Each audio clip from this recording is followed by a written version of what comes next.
Oh, I forgot. I didn't order anything. Um,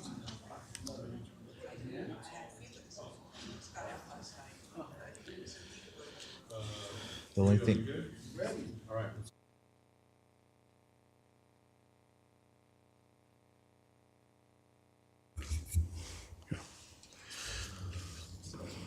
Good evening. I would like to call to order the regular city council meeting, closed session. Time is now 5:32. City Clerk Duarte, will you please call the roll? yes, Mayor. Councilmember Frometa is excused. Councilmember Ortiz. Present? Councilmember Trujillo. Here. Mayor Pro Tem Pemberton. Present. And Mayor Sosa. Present, thank you. City Clerk Duarte, did we receive any written public comment regarding closed session items to be incorporated into the record? We did not, Mayor. Okay. And do we have any public speakers in public today? We do not, Mayor. Okay. Is there a motion and a second to close public comment? So moved. Second. So ordered by the mayor. The city council will now recess to closed session under the following authorities. Number one, Government Code Section 54956.95, liability claim, Agustin Andrade versus City of Downey, workers' compensation claim number 19-141306 and 23-172349, WCAB number ADJ 15714355, agency claimed against the City of Downey. Item number two, Government Code Section 54956.95, liability claim Mario Valles versus the City of Downey, workers' compensation claim number 23-170433, WCAB number ADJ 176394442, agency claimed against the City of Downey. And item number three, conference with legal counsel, anticipated litigation, significant exposure to litigation pursuant to Government Code Sections 54956.9 D2 and E3, attached letter from Sarega Law, APC, dated October 3rd, 2024, also available for public inspection at the city clerk's office at 11111 Brookshire Avenue during normal city business hours. We will now recess to closed session. Time is now 5:34.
Good evening. I will now reconvene the regular city council meeting. Closed session. City Attorney Funk, will you please report the closed session action? Yes, good evening, Mayor, Council, and members of the public. In tonight's closed session, the City Council addressed all items that were agendized on the closed session. There was no reportable action, however. That concludes my report. Thank you, City Attorney Funk. Before we begin the regular city council meeting, open session, I would like to remind members of the audience that anyone wishing to speak during public comment must obtain a number card from the city clerk. If you did not obtain a number and wish to speak, please proceed to the back of the room and city staff will issue you a number card. Lining up during public comment will not be permitted, and each speaker should remain in their seat until their number is called. The time clock will begin when you begin your comments. Per the city council meeting rules and for fire safety regulations, all persons shall remain seated unless addressing the council or entering or leaving the chambers. Standing in the aisles or along the walls is prohibited. There is overflow seating available in the lobby if there are no available seats in the chambers. Please proceed to sit in the lobby. I will now call to order the regular city council meeting, open session. The time is now 6:39. City Clerk Duarte, will you please call roll? Yes, Mayor. Councilmember Frometa. Present. Councilmember Ortiz. Present. Councilmember Trujillo. Here. Mayor Pro Tem Pemberton. Present. And Mayor Sosa. Present. Now, please welcome Pastor David Saranara of Action Faith Church for our invocation this evening.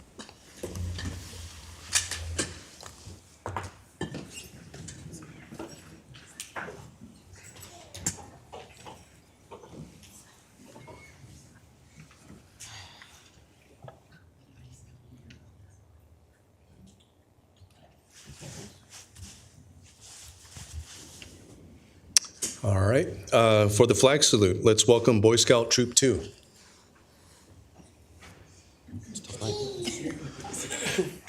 That's a tough night. Anybody want to volunteer?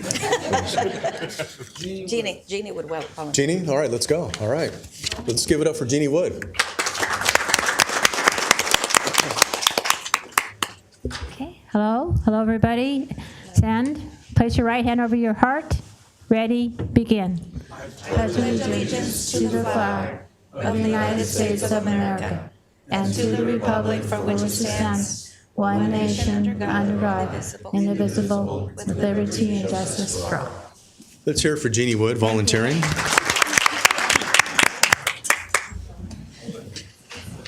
Thank you, Jeannie. Faster pace as well, right? Yeah. Now is the time, good evening, everyone. Now is the time for City Council member announcements, requests for future agenda items, conference meeting reports. I'll start directly to my right, Mayor Pro Tem Dorothy Pemberton. We'll start with Mayor Pro Tem Dorothy Pemberton. Good evening, everyone, and welcome to our Downey City Council meeting. We've attended, all of our council members have attended many items. One of the a few things that I've attended was, first off, the Keep Downey Beautiful Saturday cleanup. We had this by Paramount and Firestone. It was well attended. I want to thank the volunteers, the parents, students, kids. It was a really large one, and especially the Downey Court. Reggie brings out the girls, and they do a fabulous job. So hashtag get involved in Downey. Then on that Saturday, same Saturday, Stauffer Middle School had a play, Into the Woods. They had the drama students, the senior students were amazing. My colleague, Mr. Ortiz, and also Mr. Trujillo here, council member, were in attendance. It was wonderful. Thank you, Kathy Crow. I stopped by, as many did, at the Downey Music Festival, the Mariachi Festival at Downey High. Excellent performances, singers, dancers. It was a day-long activity. And the 29th annual ARC Walk was a huge success around the Stonewood Complex to benefit adults with intellectual and developmental disabilities. The ARC has been serving Downey and in Downey for over 50 years. We all attended the Vietnam Day, which was Saturday, May 29th, and it was a very special celebration or commemoration because it was the 50th anniversary to the end of the Vietnam War in 1975. I and my colleagues wish to thank our staff, our Assistant City Manager, Shantae, and everyone that was involved. It was a very moving and touching event. They had the missing man table, and which I've learned is a table that they have with the soldiers that haven't come home. The glass is upside down, there's lemons, there's a rose, and I was honored to read the significance of everything that's on that table. We had many veterans here to receive proclamations, and the mayor read 24 names. These were Downey soldiers that never returned home, Downey residents, young men and women, and was able to ring the bell. So the Vietnam veterans that were there really congratulated that how we did this service. Not all cities did it. And I also learned that if you know or see of a Vietnam veteran and you greet them and thank them for their service, also say, welcome home, because this was something that was not said in the 70s when they returned from war like we do now. I also attended the Long Beach Community Cat Project. I'm the cat lady. And they had a grand opening. They are doing a TNR, trap and release, and also spaying and neutering of cats. They have funding from foundations, the Little Lion Foundation, but they will be doing the services in that facility. They plan to do about 50 a week, 50 a week. It's going to make a big dent in the population and the feral cats out there. We had a Alameda field trip. I'll let one of my colleagues here, my co-host, discuss on that one. We always enjoy it. On the consent calendar, I'd like to make aware of certain things that might be of knowledge. Item 9 is a resolution that I had requested that we will have an oversight committee for Measure D, like we have with Measure S. So our new quarter-cent sales that will go in effect will also be overseen by the Measure S committee, and so we'll have transparency and see how we will be spending that money. Thank yous. We had a speaker.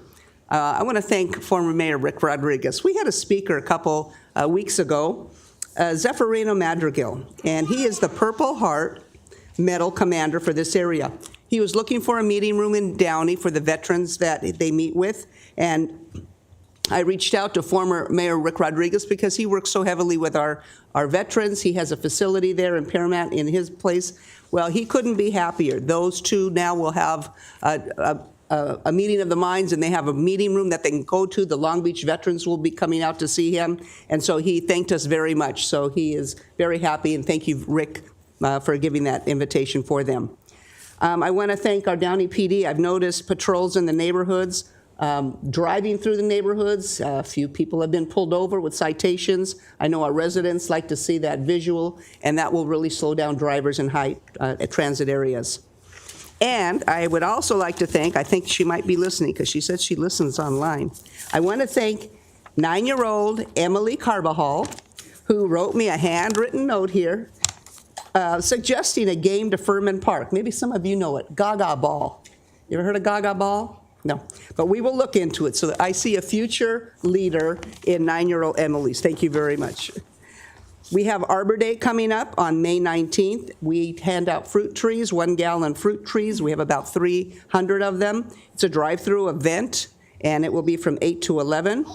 This Saturday is the Downey Symphony, and it is a free concert. They always suggest also making your donation. It's Saturday, starts at 7, and it's a new concept with the free tickets to get people there to hear them. They are fabulous. But there's also an art exhibition upstairs. Now, the doors will open at 5:30. The art exhibition is put on with the Downey Arts Coalition, and there's going to be a trumpet concerto with Hayden, and also the Game of Thrones theme song with guest conductor Pat Gill. She won that last year, so she will do that. That starts at 7. We have a casino night. Sir Optimus Casino was great, but here comes the Assistance League, and their casino night is May 10th at the Chapter House, and it's going to be it's an old Vegas theme, so it's going to be great. I'll keep announcing it. And a final comment for residents, not just in my district, but throughout. I've been contacted by a number of residents in my district with increased fireworks, and I've also heard them. I want to remind the public, if they are caught shooting off illegal fireworks, the first offense is $4,000. The second is $5,000, and $6,000 after that.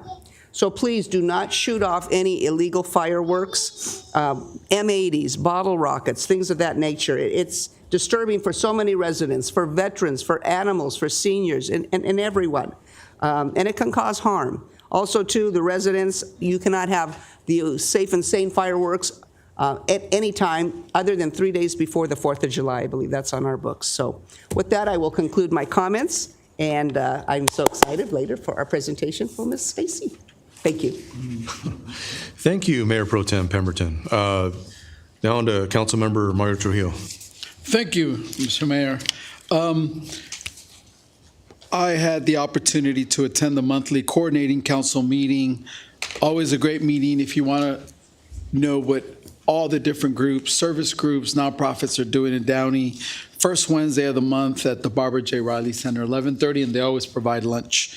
Had a really good meeting with our chief and city manager regarding 5150 holds and how we can use this vehicle to try to take some individuals off the streets that are clearly manic, sometimes half-dressed, talking to themselves. I want you to know that we consider all options in trying to get services to these individuals who clearly are in need. And I'm glad to hear that it is a consideration, 5150 holds, but there are certain requirements that need to be met in order to remove individuals. Southern California Gas Company has a new CEO. Thank you for the invitation, Marion Brown. Impressive. We have a big facility for Southern California Gas, so thank you for the invitation. We have the first hydrogen home in the world, another first for the city of Downey. Thank you to the gas company.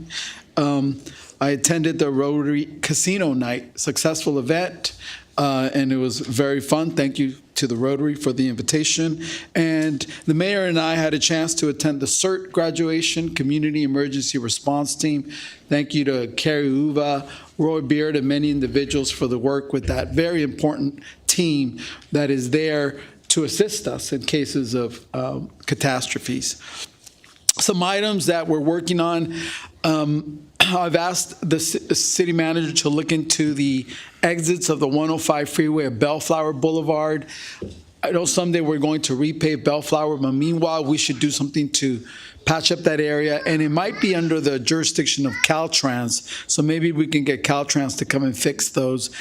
I believe it's a bad impression that we make on people when our exits into our cities are deteriorated. They just give the bad appearance. I would like people who come to our city to be welcomed at least by well-paved roads. So if we could pay attention to the entries and exits into the city. I've also brought to the attention specifically our assistant city manager. I keep asking for the area around the courthouse. It's horrible. The area around the courthouse has been deteriorating for the last 35 years I've been in the city and nobody's doing something about it.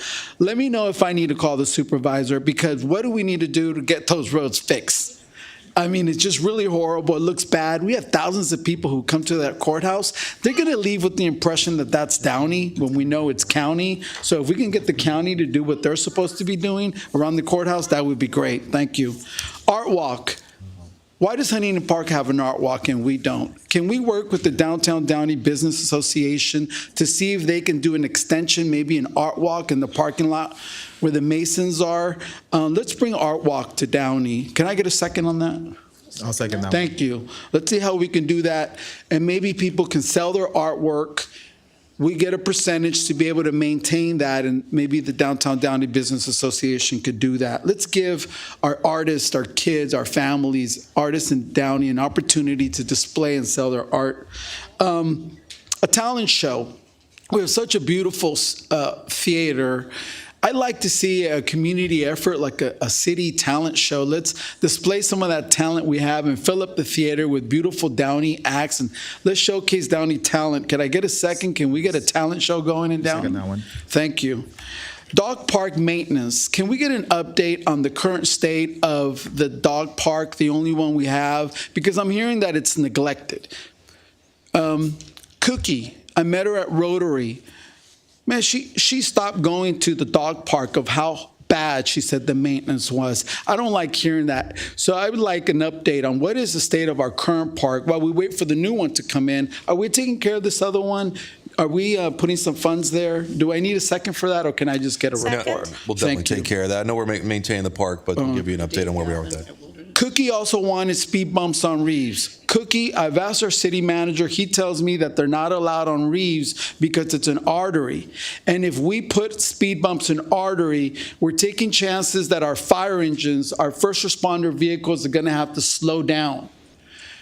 we got to consider those things. But if anybody thinks we need to change that, then we should speak up. At this point, I'm going to withhold and not ask staff to look into that, because it sounds like we should err in the side of getting services to people as soon as possible. So Cookie, I want you to know I asked and I got a response, and maybe we don't like it, but we do have to consider that there are arteries and emergency vehicles. And last thing is Lemonade Day. Now the city of Lakewood is doing it. It started in Gardena. What a great vehicle to build entrepreneurship with our kids. They get to come to City Hall, pull a license to sell lemonade and have lemonade stands in front of their houses. They learn the process, right? We want to build that entrepreneurial spirit. So can I have a second to see how much it would cost to bring Lemonade Day to Downey? I think I did We already request actually, that, right? yeah, we actually already do have a Lemonade Day event happening on the 4th. Is that right? Get that date, actually. So we have. Yes, there's a version that we were doing for Easter through the Youth Commission, so that is going to be coming forth. That was an initiative by Councilmember Ortiz, right? That was one of my Yeah, that's already in the initiatives books. that I wanna work. Thank you, thank you. Then that's it, Mr. Mayor. Thank you for the time. Thank you. We'll move on to Councilmember Ortiz. Good evening. Well, my council colleagues said everything already, right? Well, I'll keep my comments short. Me and Mayor attended another Read Across America where kids questioned us on high toilet paper prices and eggs. And that was an interesting question. I know, they were asking us what we're going to do about these high prices and gas prices. And it was an interesting few questions that were thrown at us, but it was a great class. I also conducted a school tour for kids, and I want to give a shout out to my colleague, MPT. Thank you so much. And Axel, who was also helping me out. There was 145 kids for this tour. That's the number they gave me, so I don't know if that's true or not, but it was a bit overwhelming. I was by myself for a little bit, and then Dorothy came and saved the day, and Axel. So I just want to give a huge shout out. So thank you so much. They enjoyed going to all our city facilities. I do want to request that maybe they get fed before coming to these tours, because at midpoint they were already hangry for the tour. And lastly, I know my niece is watching. She was part of the Mariachi Festival, and I just want to let her know, Amalie, if you're watching, that Nino loves you. I'm proud of you. She's in a group called Mariachi Oro de Downey. So she sang, and she's very fearful of public speaking and singing in public. And so I just want to say I'm so proud of you. With that, I conclude my comments for today. Thank you, Councilmember Ortiz. Councilmember Frometa. Thank you, Mayor. Good evening, everybody. I'm Councilmember Claudia Frometa. Welcome to your council meeting. I always say engaged communities are strong communities. Welcome to those of you watching via YouTube. I will keep my comments short. I know that a lot has been said by the rest of my colleagues. We did have a great opportunity to attend the annual ARC Walk, and as was said a few minutes ago, the Vietnam War veterans' 50th anniversary. Thank you to the staff for putting together these events and supporting them. Our community is stronger because of our staff also working very hard in putting these events together. Thank you to our police chief and our fire chief for continuing to deploy the boots on the ground and keeping our community safe. We appreciate that. There's a couple of events that I do want to make you aware coming up. First, they're not exactly in any particular order, but we do have the City Affairs Chamber of Commerce luncheon coming up meeting April 23rd, Wednesday at 12 p.m. We also have on May 3rd, just under a month, the Special Needs Awareness Resource Fair. May 10th, that will be a Mother's Day weekend. We have also the Chamber Street Fair. And further in the month, May 24th, we have the Veterans Day breakfast event. If you know of a veteran, please make sure you let them know the resources. We do have the Veterans Resource Network right next door at the library, and they provide opportunities and informational services for our veterans. I do want to ask staff the following. And that is, the residents have called and emailed me about some of the lights in some of our major thoroughfares not being synchronized, and that creates a bottleneck. Some areas are south of Florence, from not south, excuse me, west and east of Florence, from Paramount in both directions. Also, Lakewood, Firestone, if we can really take a look at making sure the lights are synchronized during peak rush hour times, that would be great.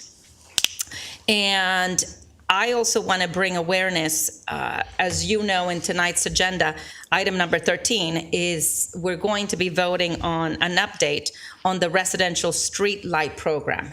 There's been several residents that have emailed us regarding street lights in their neighborhoods. And tonight, we're voting on approving a process to begin and to add streetlights through a formal petition process. I know this has been long talked about for the last couple of years, and now we're going to be discussing that and voting on this. And stay tuned so that you understand those neighborhoods, those areas that are in truly need of lighting, what the process will be.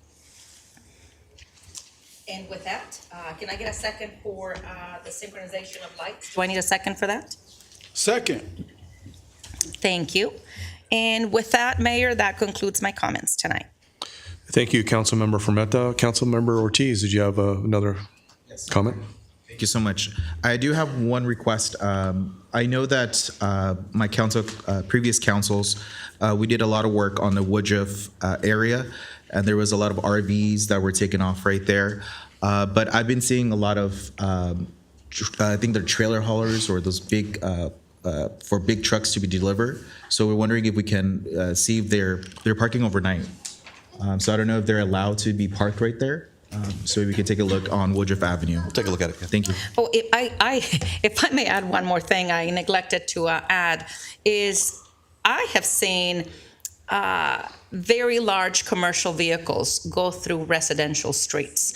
And as you know, there is a municipal code that prohibits these type of vehicles going through our residential streets. I don't know what we can do about it, if we need So to if there is increase approved enforcement. truck routes within our community, if they're off that route, then they would get a ticket if they were caught by our PD. So yes, we'll have to make sure that we continue to look for those as part of our regular patrols. Thank you. Thank you.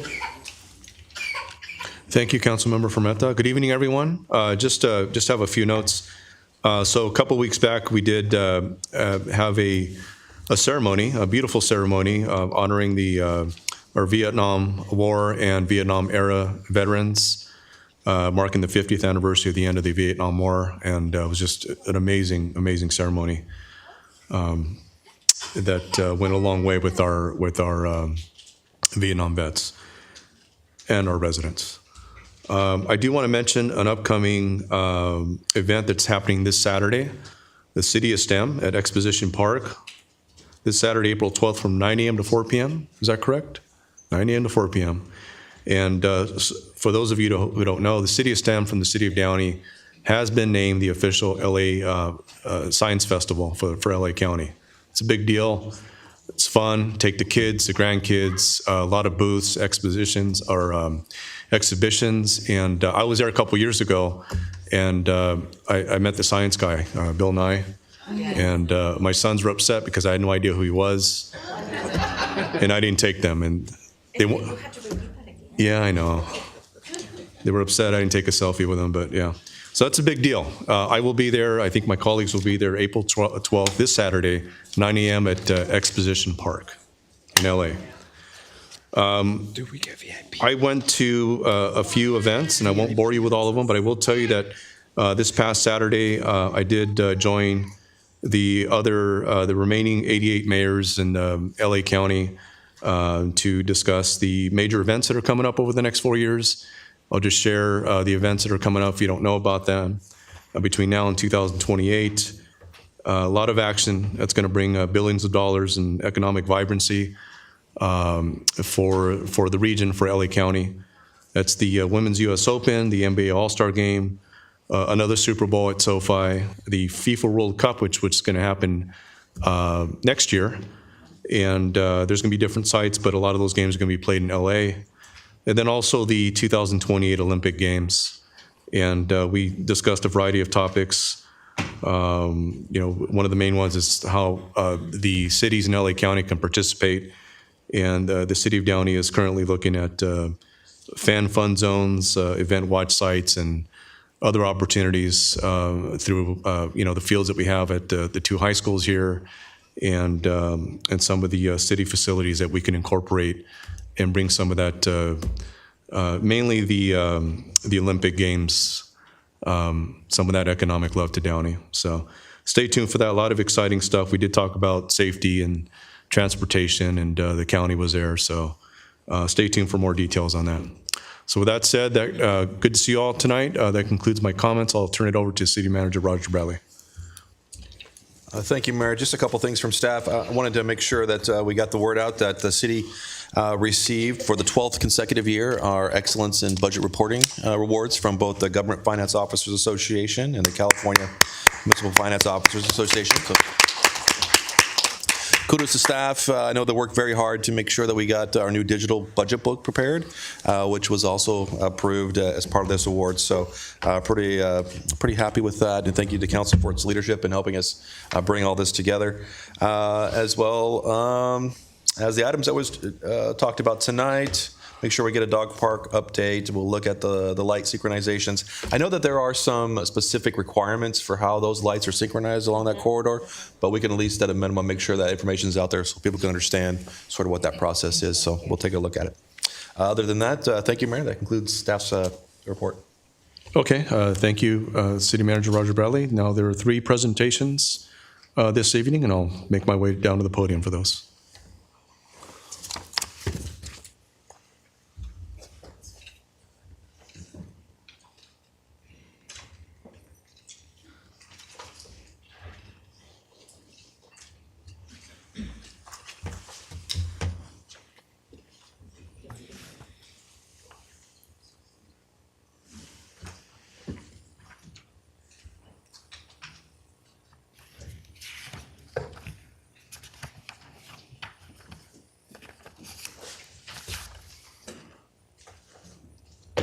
Good evening. So, as many of you may know, that the mayor's out. Every mayor has their different distinction award. Mine is called the Mayor's Outstanding Citizen Award, and kind of switch things up during my mayoral year, and put it out there to the public to nominate people who are making a difference in the community. And STACEY, McCAMBRIDGE, BRABANT is our first recipient of that. So, do you know who nominated you? Yes, former Mayor Rick Rodriguez, and went through the bio. Well deserved. We're going to get into that right now. So, STACEY, community volunteer, stands as an outstanding example of selflessness and dedicated contribution to the community. STACEY moved to Downey in 1989 after marrying her husband Don, and together formed their life in Downey. STACEY and Don raised 5 children: Garrett, Kate, Drew, Chandler, and Emery, all who attended Rio Hondo Elementary, Griffiths Middle School, Warren High School, and St. John Bosco. STACEY is also a proud grandmother to Jackson, Olivia, is that Jackson? Jackson, Olivia, Max, and Ember. And STACEY has demonstrated unwavering commitment to serving the Downey community. Her current contributions to the well-being of the Casa de Parley Johnson facility and the Downey Assistance League have had a profound impact on our city, fostering a spirit of collaboration and compassion. STACEY's selfless service has not only improved the lives of those around her, but also inspired countless others to get involved and give back. STACEY's accomplishments include being a dedicated member of the PTA from 1990 to 2007, holding various positions including Carnival Chairperson and President. She served as Director of the PTA Helps Food Bank for 7 years, and for over 22 years has been an active member of the San Antonio Guild of Children's Hospital, where she held the position of President for many years. STACEY has also been recognized with numerous other service awards, including the Sally McFarland Volunteer Award, Honorary Service Award, Continuing Service Award, Golden Oak, and Volunteer of the Year and Parent Community Relations Award. Continuing service, actually, she was also named Seroptimus Woman of Distinction, and in 2008, she was selected by State Senator Alan Lowenthal as a Woman of the Year candidate for the 27th Senate District. As of 1994, Stacey has been a committed member of the Assistance League of Downey, currently serving as the Buildings and Properties Chairman, overseeing the Casa de Parley Johnson. Beautiful place, by the way, if you haven't seen it. One of Downey's oldest and most significant homes. Stacey has devoted countless hours to scheduling, preparing, setting up, and cleaning up after events at the Casa de Parley Johnson facility, reflecting her deep love for the community and her belief in the power of volunteerism. Her tireless efforts have preserved and celebrated the legacy of this historic, beautiful landmark, ensuring it remains a cherished piece of Downey's history. Stacey stands as a shining example of generosity and community selflessness, making Downey a better place for all. We look forward to her continued involvement in creating positive change in our community. Ladies and gentlemen, Stacey Brabant.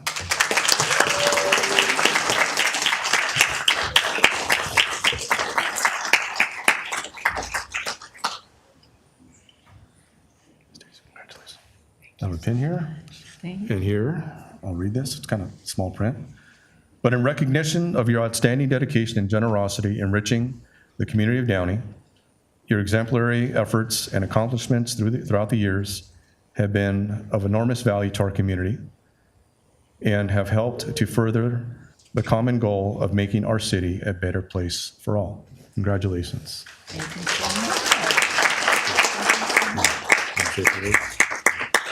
Well, I'm so humbled. You know, I was kind of surprised. I got the call, and it was kind of close to April Fool's Day. And I was like, is this real? And she said, yes. And I said, wow. So you probably noticed I brought some up-and-comings also of my own to their first city council meeting. And the whole family's here. So when we leave, the meeting's going to get smaller. But I do thank everyone who was responsible for putting me here and those very kind words. I am very humbled. Thank you.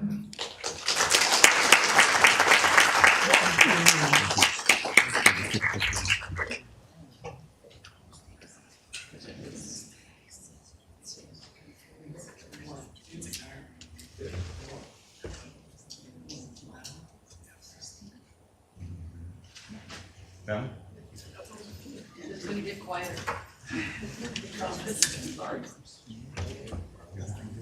This is Natalie. Caroline, Rita.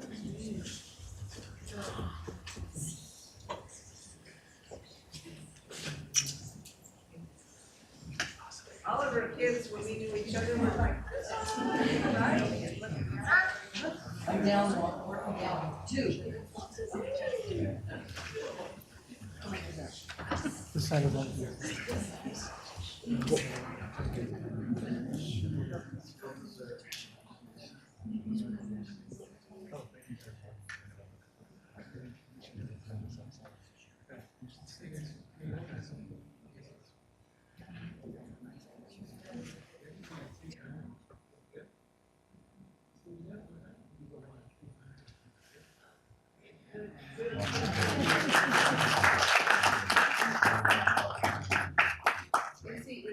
In District 3, right?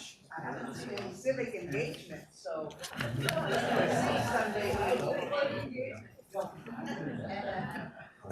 you for letting me know.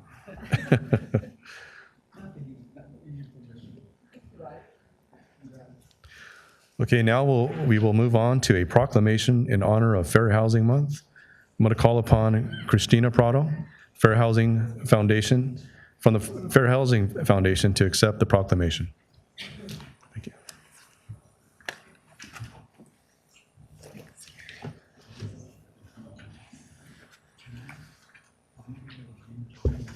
I'll go ahead and read this. It's all right. Fair Housing Month. Whereas one of the greatest freedoms enjoyed by Americans is the freedom to live in a home of one's choice. And this promise made to us by the nation's fair housing law, which requires that all people be treated equally in connection with sale or rental of housing, regardless of race, color, national origin, sex, gender identity, disability, sexual orientation, marital status, age, familial status, or religion.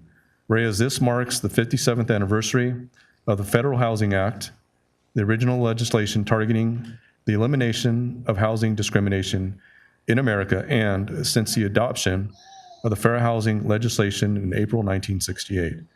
April has been designated Fair Housing Month. Each year, the U.S. Department of Housing and Urban Development and Fair Housing Foundation organize events and activities during this month to focus attention on the issues of equal opportunity in housing. And also, April is Fair Housing Month throughout the nation. We're asking each resident of the City of Downey to support efforts to put into practice the principles of freedom, justice, and equality upon which this great nation was founded. Now, therefore, the City Council of Downey, on behalf of its citizens, does hereby proclaim April Fair Housing Month on this 8th day of April 2025. There you go. Thank you.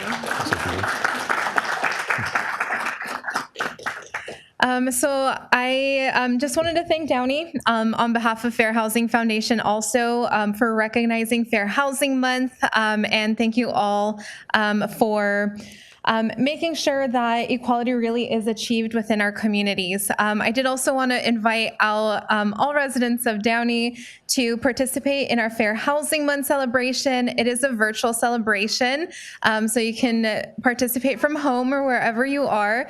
It's on April 16th. You can find it at our website if you just Google Fair Housing Foundation. But thank you again, and Fair Housing Foundation looks forward to being the designated fair housing service provider for the City of Downey. Thank you.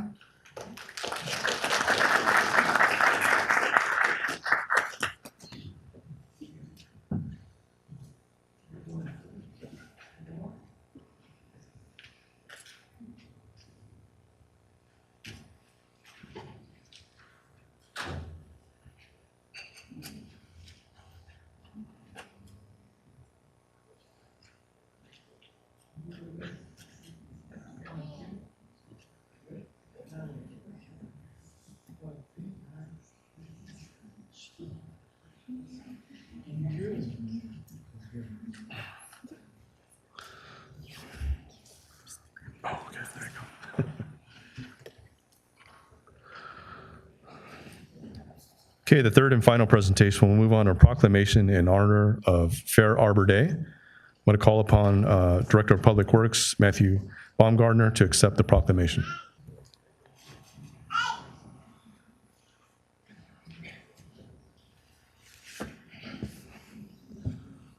Proclamation for Arbor Day, Matt, in acceptance. In 1872, J. Sterling Morton proposed to the Nebraska Board of Agriculture that this special day be set aside for the planting of trees, and this holiday, called Arbor Day, was the first observed with the planting of more than 1 million trees in Nebraska. And Arbor Day is now observed throughout the nation and the world, and all communities in California can designate their own Arbor Day based on the climatic conditions of the community, and trees in our city increase property value. Well, trees in our city increase property values, enhance the economic vitality of business areas, and beautify our community. And whereas trees can reduce erosion of our precious topsoil by wind and water, decreasing heating and cooling costs, moderate temperature, clean the air, produce life-sustaining oxygen and food, and provide habitats for wildlife.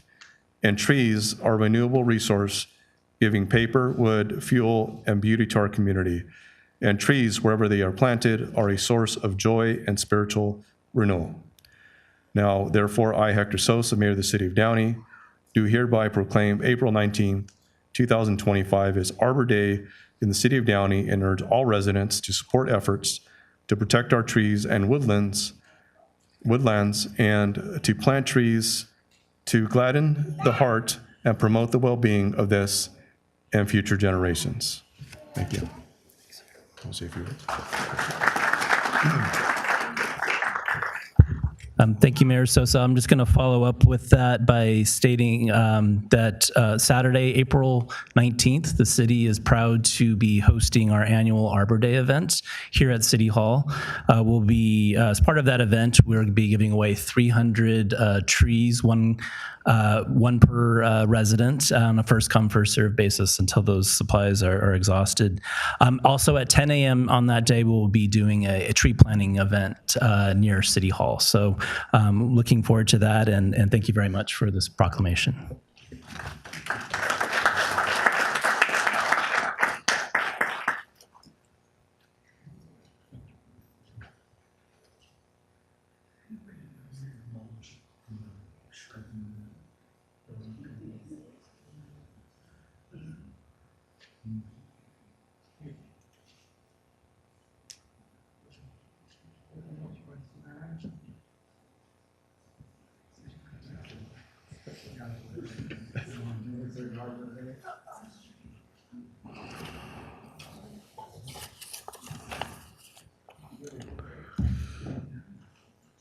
All right, that ends our presentations. Thank you, guys. Appreciate it. Congratulations again, Stacy.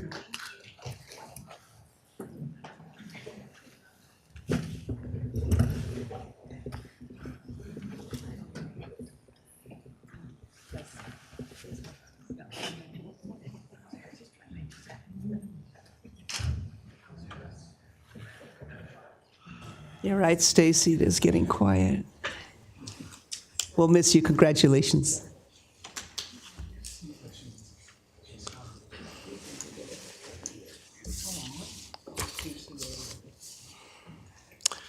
Okay, there are 3 public hearings this evening. Public hearing number 1, or number 5, item number 5, to consider, item number 1, public hearing number 5, to consider and discuss the transition to a 5-district election system, review draft district maps, and if a map adoption is finalized, introduce ordinance amending Downey Municipal Code Section 2103 regarding election by 5 districts, defining district boundaries and scheduling elections within the districts pursuant to the California Voting Rights Act. To the City Council, 1, hold the 5th public hearing to consider any public input and to discuss the transition to an election system consisting of 5 individual districts. And 2, conduct further review of draft district maps and finalize selection of map for adoption, or alternatively, continue discussion at a further public hearing. And 3, if a map is selected based on that map, introduce an ordinance amending the Downey Municipal Code Section 2103 regarding election by 5 districts, defining district boundaries and scheduling elections within the districts pursuant to the California Voting Rights Act. The hour having arrived, the public hearing is now open. The time is now 7:21. City Clerk Duarte, do we have proof of publication? Yes, Mayor, we do. Thank you. Can I have a motion and a second to receive and file the publication? So moved. Second. Please vote.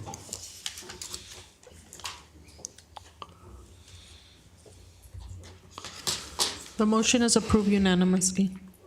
Thank you. City Manager Bradley, is there a staff report? Yes, Mayor, I'll turn it over to City Attorney Funk for introduction of the item. Good evening, Mayor and Council, members of the public.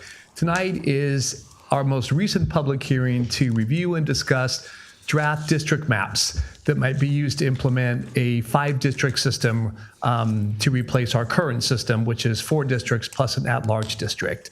We have been reviewing these maps in prior public hearings, as you know. Tonight is our most recent. The law requires us to have a minimum of 4 public hearings on this subject, and tonight will be our 5th.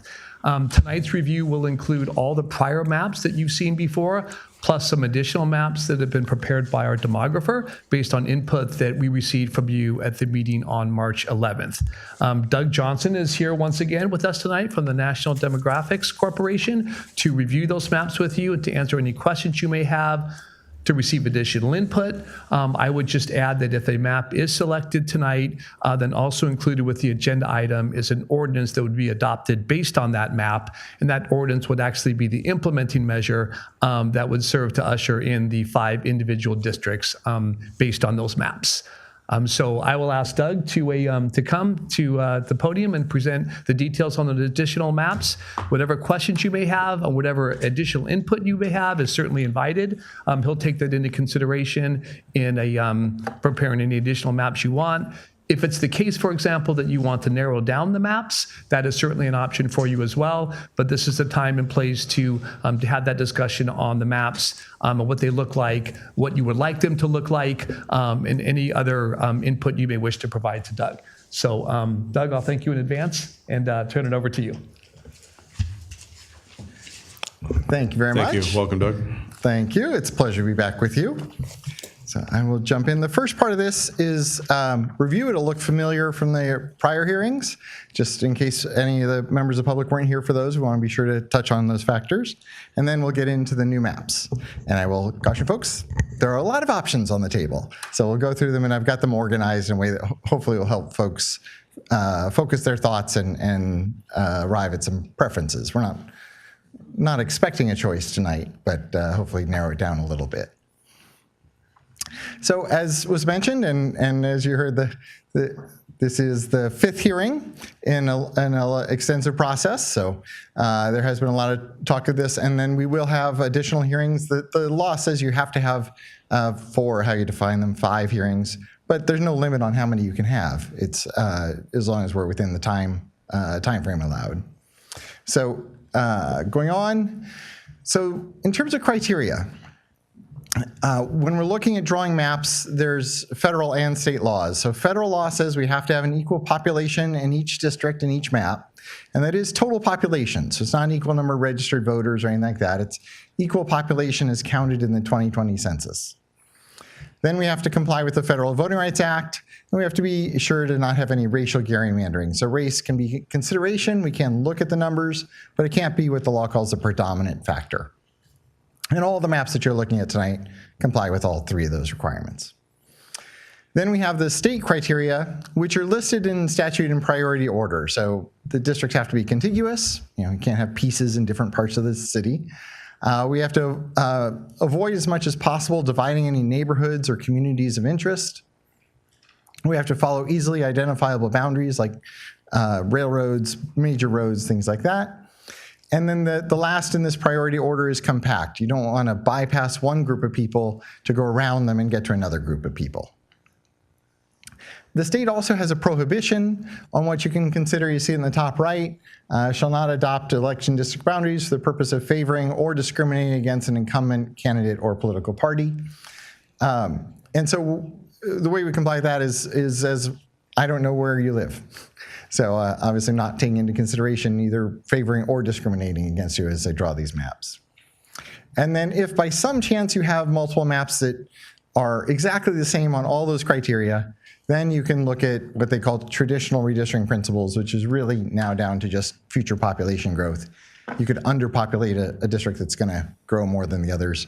But nowadays, with all these statutory requirements, we rarely get to that consideration. And I should say all the maps that you're going to look at comply with those state criteria, just in different ways. And so what we're looking for now in your deliberations and in the public comment is, which is the best way for Downey?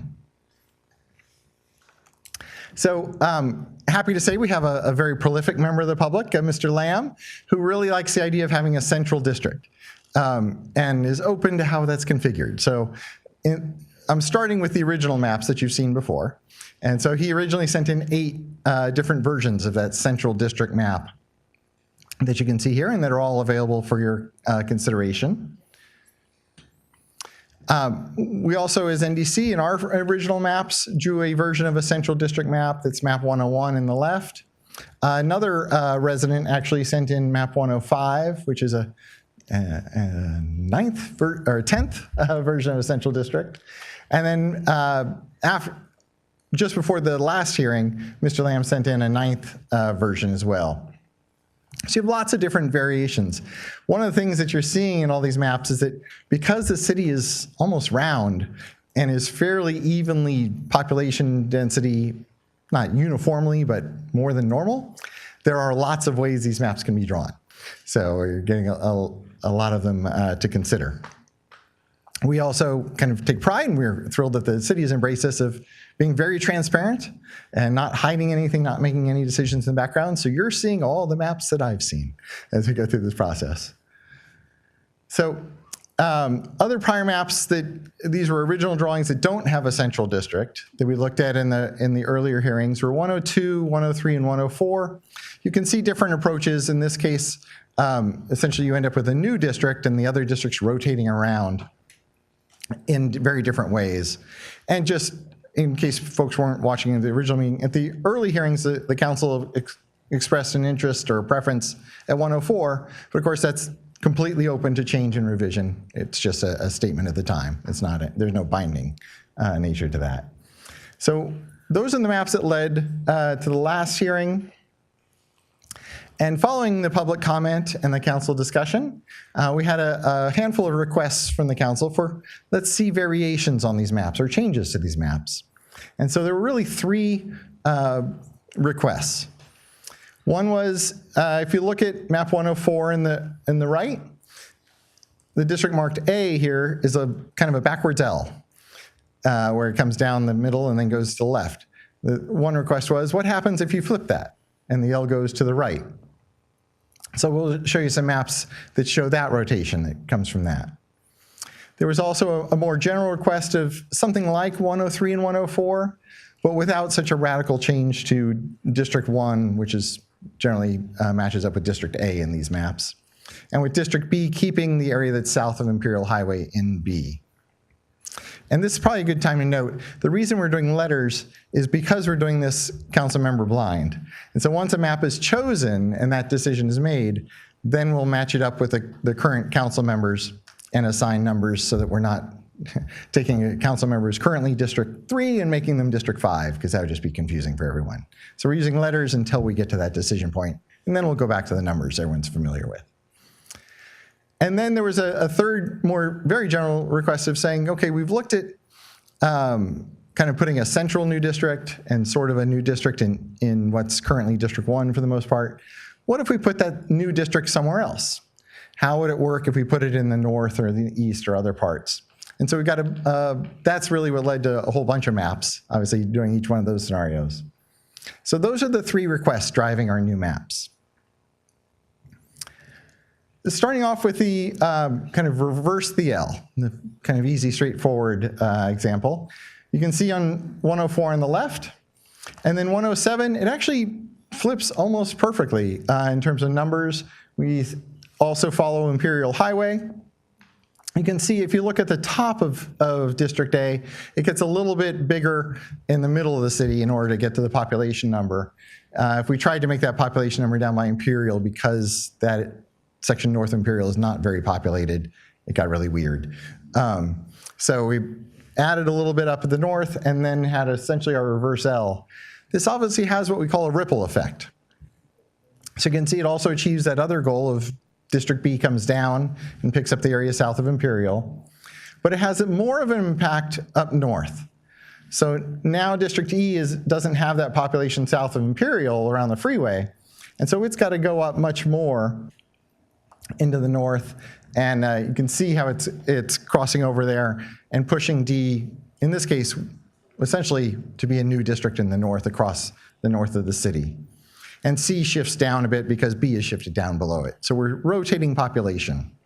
The nice thing is you have a lot of major thoroughfares crossing the city, and so as we make these shifts, we can still follow those easily identifiable boundaries.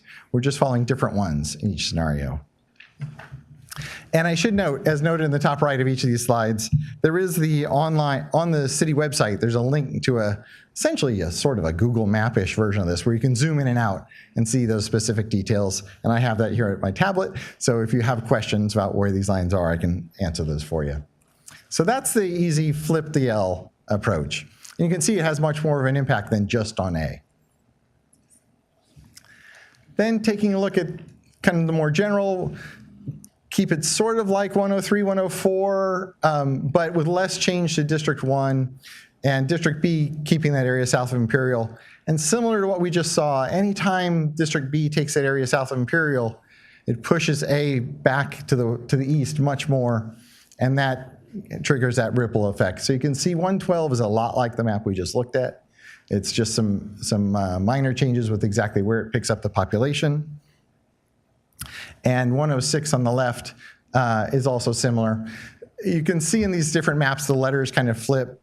Part of that is because I'm trying to keep E to be the new seat, but I don't know where the council members live, and so I can't really tie it in.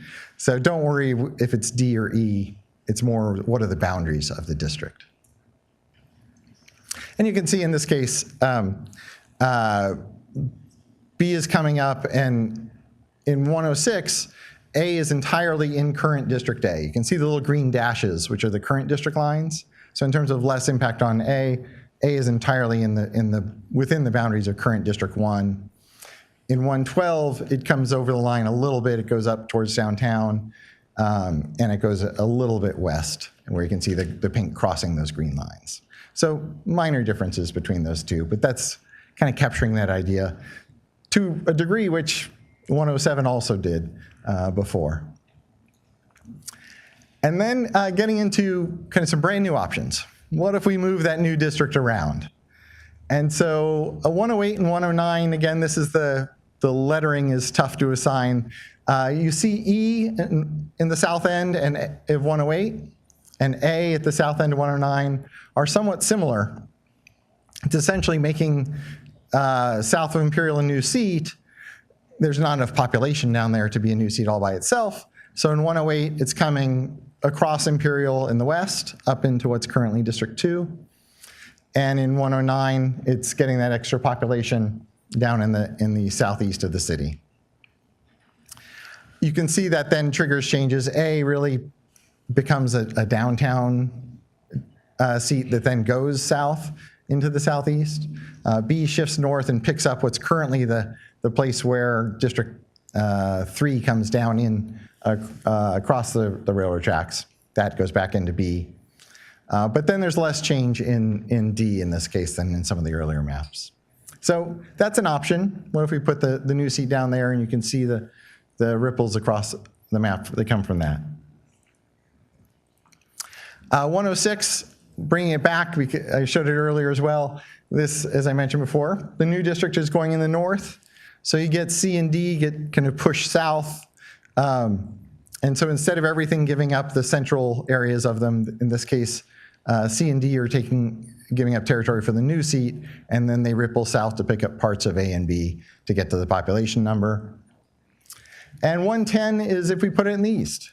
If you come down and you essentially have 3 districts in the north, just parallel to each other. And this is another one where it might be more appropriate to say that D is really E and E is really D, so don't worry too much about the letters. But you can see you can get 3 northern districts, one that's really the downtown area and all the way to the north of the city. Similarly, we can put the new district in the west.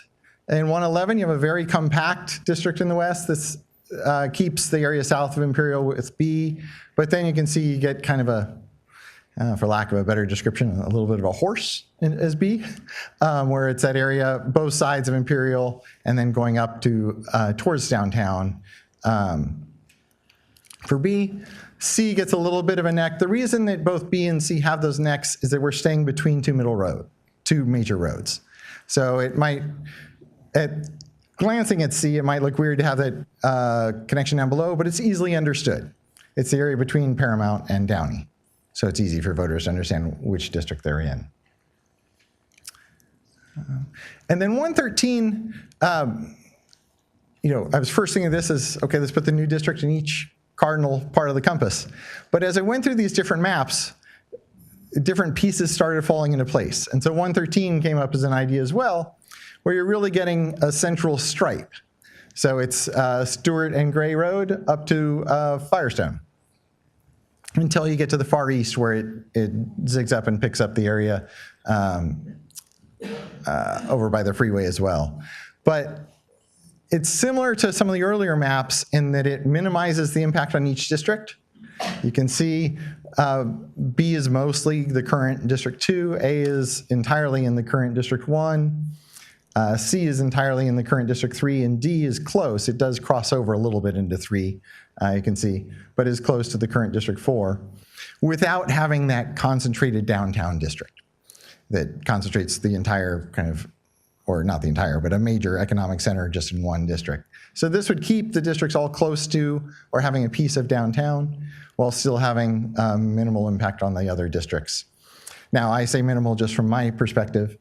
You all in the public are the experts on the neighborhoods and communities, so a small population change might be a major impact from the perspective of the people impacted. But that was another map that came into mind as another option for where that new seat could show up. And there are possibilities to blend various versions of these maps as well.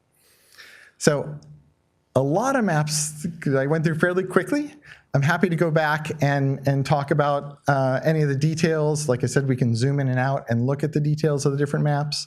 We're obviously, this is a public hearing, looking for public comment. And then, as was mentioned earlier, now we have 22 maps on the table. Not looking, if you picked a map tonight, it's on the agenda, you could, but that would be kind of miraculous. But it would help the public to follow the process too if we can narrow that down, even if it's to 6 or 10. So we can talk about that after the hearing, but some of the things that we do is just each council member, after you hear from the public, mention 1 or 2 or 3 that are your favorites, and those become the 10. Not looking for a formal vote or anything like that unless you wish to do that. But it would be helpful for public members trying to follow this process to not have to review 22 maps. So that's my presentation. I'm happy to answer any questions now or after the public comments. Thank you, Doug. Can I see map 106 again, please? Sure. Yeah. And map 102. Yeah. There you go. Thank you. Council members, any comments or questions?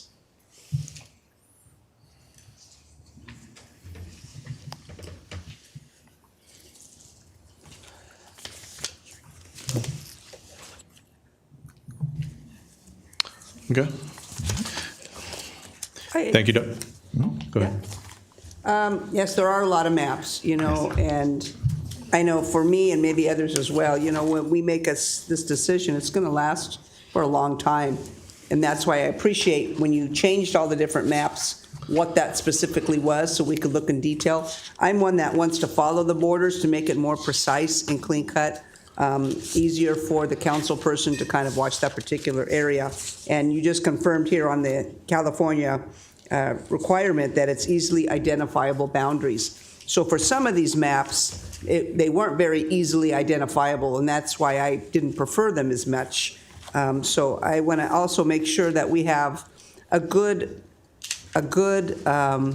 watch over some of the areas that are having more police activity, which might require more eyes on the ground as a council member in that particular district. And there's certain areas that we've seen in the police report where there is more activity. And I like splitting up that area, maybe as part of the South region that we have right now, so that we have an equal amount of work between all council members. So just a few of my comments, and well, let's hear some others. Council members, any other comments? Okay. I will now open this item up for public comment. City Clerk Duarte, did we receive any written correspondence to be incorporated into the record?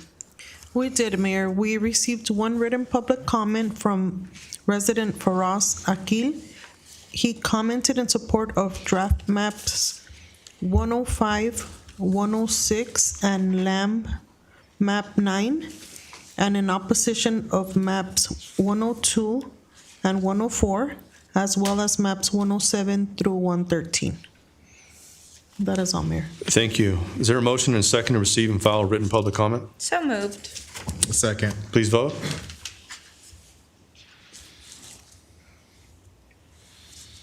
The motion is approved unanimously. Thank you. Members of the audience wishing to address the City Council regarding this public hearing item may come up when your number is called. I will be calling yellow number cards for this item. I remind speakers you have 3 minutes to address the City Council, and your comments must be regarding the public hearing item only. City Clerk Duarte, how many speakers have taken a number? We have 2, Mayor. Thank you. Speaker number 1, please come forward.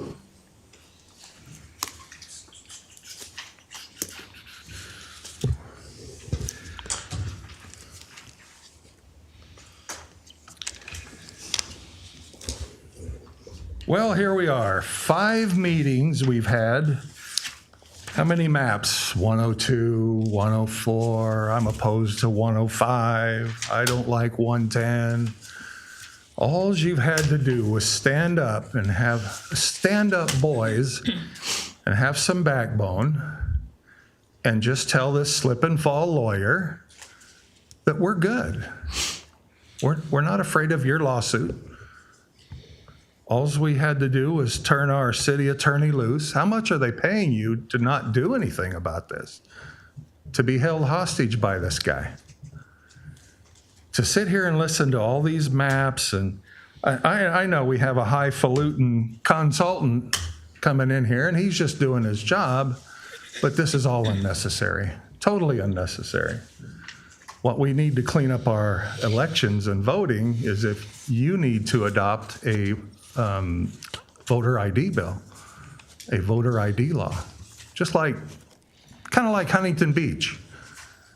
It's legal. It's perfectly legal, but not one of you will propose anything like that. Get rid of the mail-in ballots, and we can have voter integrity. Instead of going through this song and dance about maps and worrying about this line being just right and this main thoroughfare, you got some ambulance chaser threatening one of our council members and posting it out there in the case, and you should just tell him no. That's what the city attorney gets paid for, however much he's getting paid. But nobody has any backbone, because I don't expect you to have any backbone, not from a bunch of liberal, hard-left Democrats. Not at all. You just fold like a cheap suit, and you just go right along with whatever's going on, the easy way out. Now, I think Mr. Funk can handle it, but he should be allowed to stand up and tell this person and this law firm, no, we're not going to sit here and take this. We're not going to take this at all. But I haven't heard that from anybody up here. You're so willing to go along with this that you are going to disenfranchise every voting resident in Downey by 50% of their representation. I would have 2 representatives in this town under your current proposals, no matter what map you use, 110, 112, 113. I'm only going to have 1 now, whereas before I have 2. You are disenfranchising me by 50%, and it's not acceptable. It's not acceptable at all. And I haven't heard any one of you address anything. We don't have any victims of being disenfranchised from this lawyer. Produce a victim.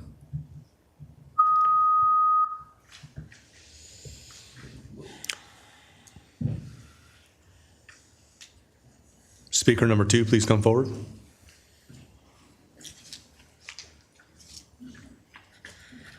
Yes, good evening, council members. My name is Faraz Akil. I am a resident of Downey District 2, and I've already submitted my written public comments that goes into greater details for each of the new maps.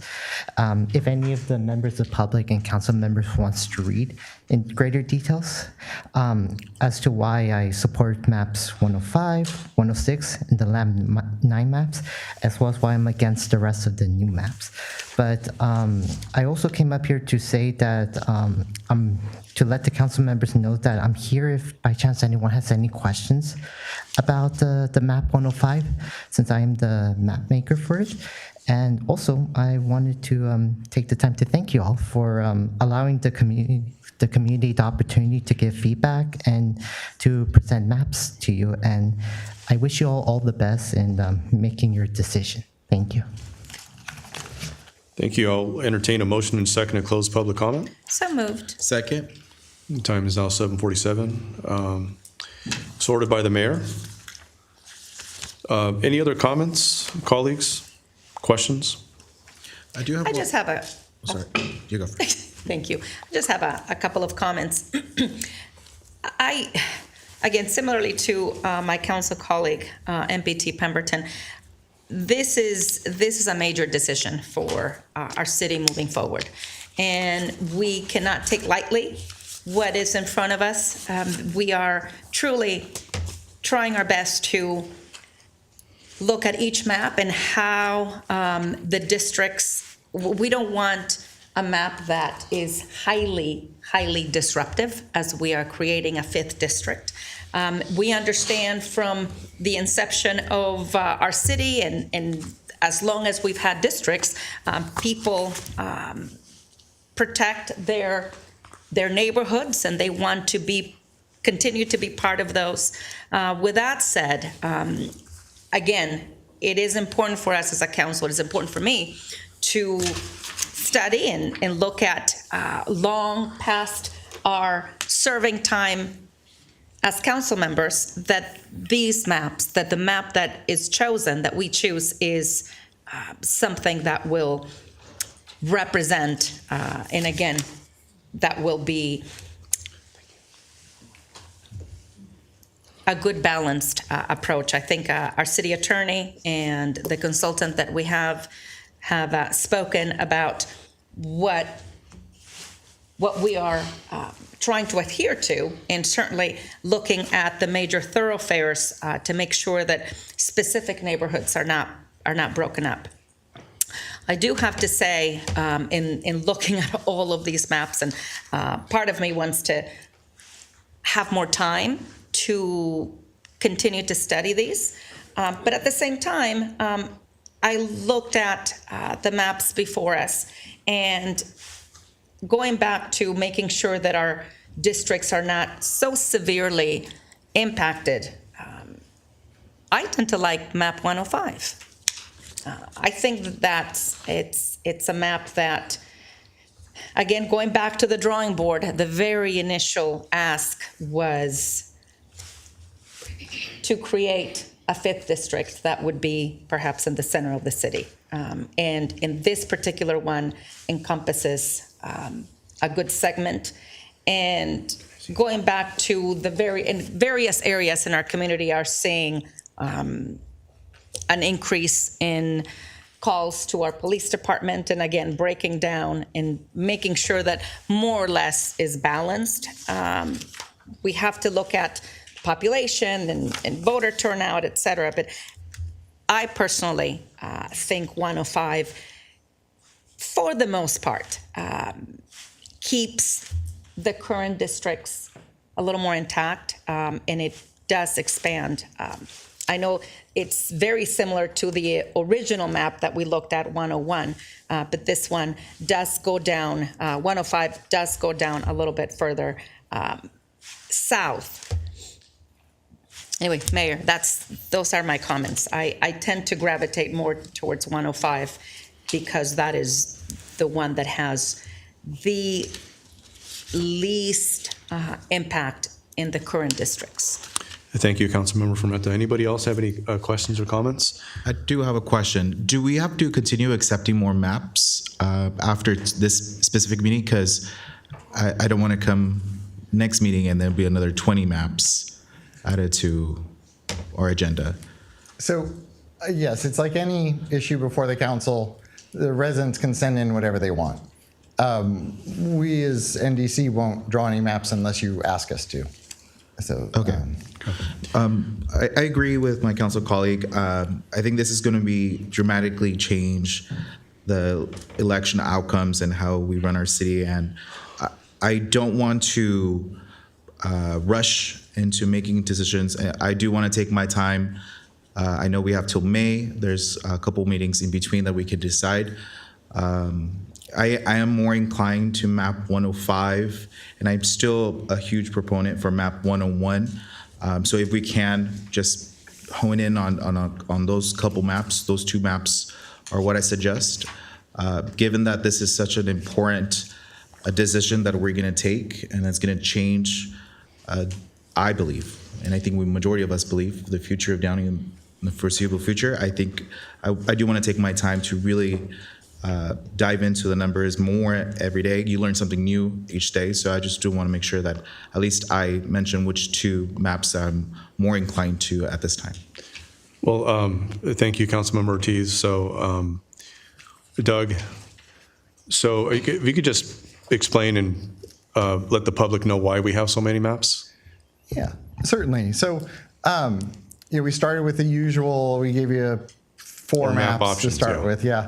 And then had one very prolific member of the public send in 9, and as you heard, a second resident who sent in map 105. And then there are a lot, in some jurisdictions we work with, the numbers only work with the city's shape in 3 or 4 ways, and that's it. Here, because of the shape of the city and the relatively even population distributions, you have lots of options. And so, we're putting everything out there, we're being transparent and letting the public see all the options. But to Councilmember Ortiz's point, one thing we often do with jurisdictions is at this point pick what we call focus maps. Everything else stays on the table. You can always go back to something else if there's a surge of interest in it. But that lets the public know these are the maps that council is focusing on as it goes forward to the next hearing. And it can be 2, 3, 6, whatever makes sense.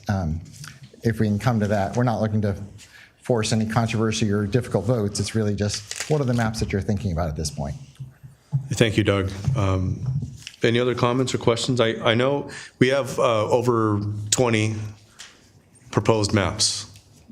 Close to, is it 28? 22. 22. Yeah. 22 maps. We've had 101, map version 101 and 105 mentioned. We can certainly bring those back as focus maps. I'd also like to see possibly 102, 106, 110, and 113, along with those 2 mentioned. Any others? Yes, Mayor Trujillo, Mayor Sosa. Mayor Sosa. I originally was suggesting, I was liking 104, but 105 has, because of some information, looking at the map in detail, 105 has good mix. I liked 113. Yes, I like that one too. I also see some benefit of Lamb 1 and Lamb 9. Some others were choppy. I pulled those aside. But again, studying that area so that we have a good, concise area, but also knowing the neighborhood so that council member can understand the different communities. There's kind of micro communities within this area. But I too would like to see a little bit more in depth of these that we limit ourselves to, and then really analyze, what that change is for the best change possible. Yeah. If I can add, how many maps have we mentioned already? We're going back to, I think we're going back to the Better than 22. 6 or 7 at this point. 6 or 7? Well, Okay. And if I may, Mayor Sosa, 102, and again, going back to what we indicated initially, with the creation of the 5th district, we also want to make sure that we are not severely impacting the current districts, correct? And I know we're looking at a ABC legend as opposed to the numbers, but with 102, it really breaks the current district as we've known it. I am more partial to, as I've indicated, 105 and 113. I think 113 is also a very interesting and potential alternative. Okay. So 113. So far we have 101, 105, 106, 110, 113, and then there was a couple of Lamb. Lamb 1. Lamb 1 and Lamb 9. And 1 Lamb, okay. Sorry, 101, Yeah, actually, 106. we're at 8. 105, 113. Were the ones? Okay. Yeah, Doug's got them. Yeah. And maybe you mentioned 102. So we got 101, 102, 105, 106, 110, 113, Lamb 1, and Lamb 9. Wow, we really narrowed it down there. Well, So that's down to 8. Okay. from 22. That's good Yeah. progress. All right. Progress. All right. Anything else, colleagues? No, I just want to, and I think it's been echoed several times. I don't want to repeat myself too much, but I really want the public to see and understand that we are looking at all of the numbers and really looking at even though the percentage, the deviation from the ideal, we're looking at what is the change in population from each district and the percentage of deviation. And can you, again, for the record and for the public to fully understand what we're talking about, what is the percentage of deviation that we can go up to as these new maps are created? Sure. So it's an odd measurement, but the largest and smallest districts have to be within 10% of each other. So we often say, as a rule of thumb, essentially plus or minus 5% from perfect balance. In reality, it can work out to be like one can be 6% over if nothing is more than 4% under. But it has to be within 10% of that range. Often we say, well, 2% would be better than 8%, but at this point, the numbers we're using are 5 years old. Mm-hmm. So I would say let's not choose a map based on 2% versus 8%, just it's a yes or no. Are you in that range? Yes. If not, so move on to other things. So yes, so it's 10% between the largest and smallest, which for a city this size is a pretty strict limit. And I would note, just for the record, appreciate the council and so the public understands, both of the public submitters have maps that are continuing forward. So that's good to see and encouraging to them that you are taking their input seriously. Yes, and again, for the sake of transparency, we are not rushing into a hasty decision, and we want to make sure that, again, the public is fully aware and that we're as transparent as possible. Sounds good.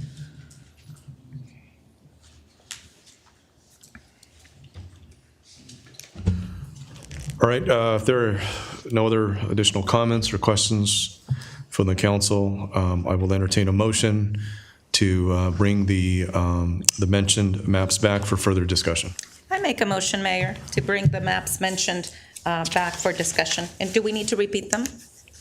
I certainly can, just for the record, for the motion. So it's 101, 102, 105, 106, 110, 113, Lamb 1, and Lamb 9. Thank you. There was a motion. Is there a second? Second. Please vote.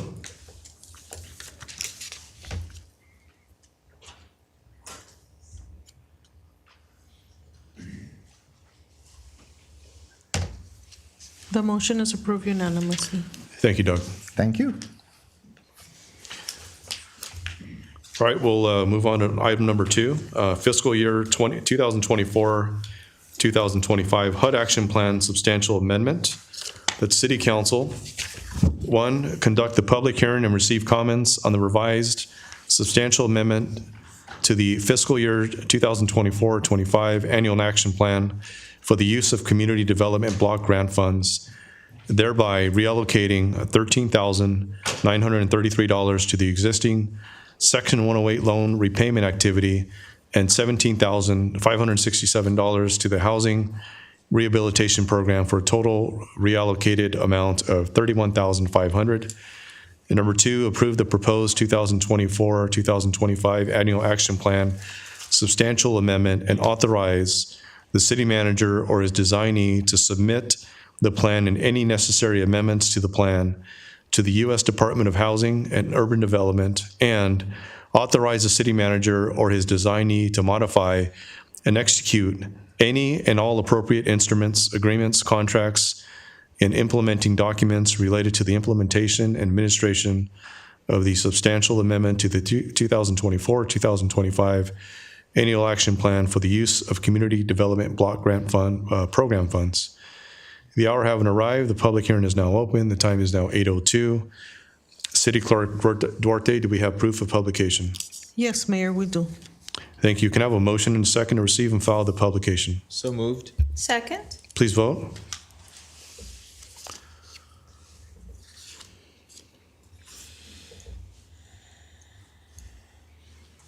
The motion is approved unanimously.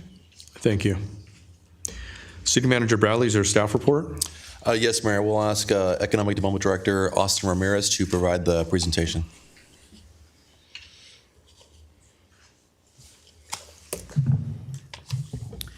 Good evening, Mayor and Council. Thank you for the time today. If you recall earlier this year, the 1020 Club received both CBO funding and CDBG Public Services funding. That action is partly what's triggered the need for an amendment.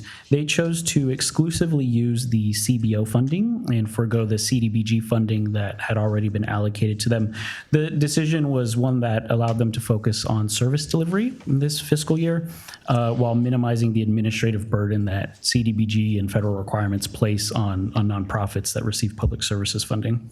So in essence, this amendment would finalize that change with our HUD action plan and reallocate the $31,500 that was originally designated for the 1020 Club to two of our other action plan activities.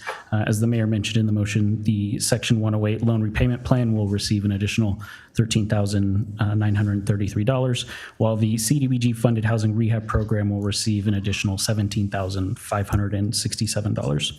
I want to clarify this action is only for the current fiscal year.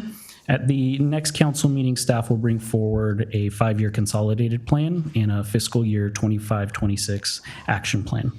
It's a brief presentation, concludes my comments, but happy to answer any questions. Thank you, Austin. Any council members have questions or comments?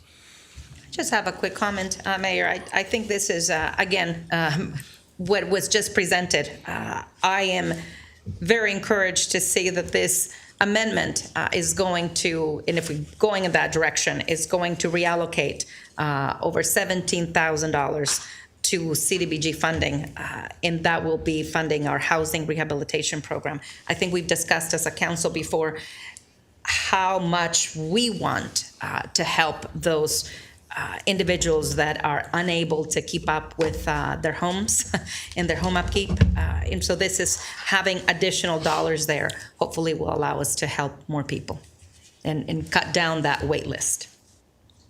That's all. Thank you, Councilmember Fermenta. Any other questions or comments, colleagues?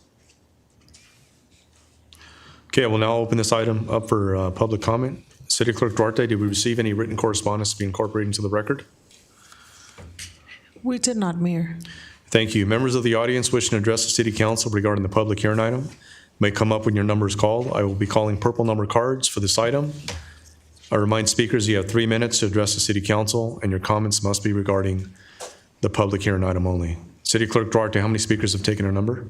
We have 2 speakers, Mayor. Thank you. Speaker number 1, please come forward.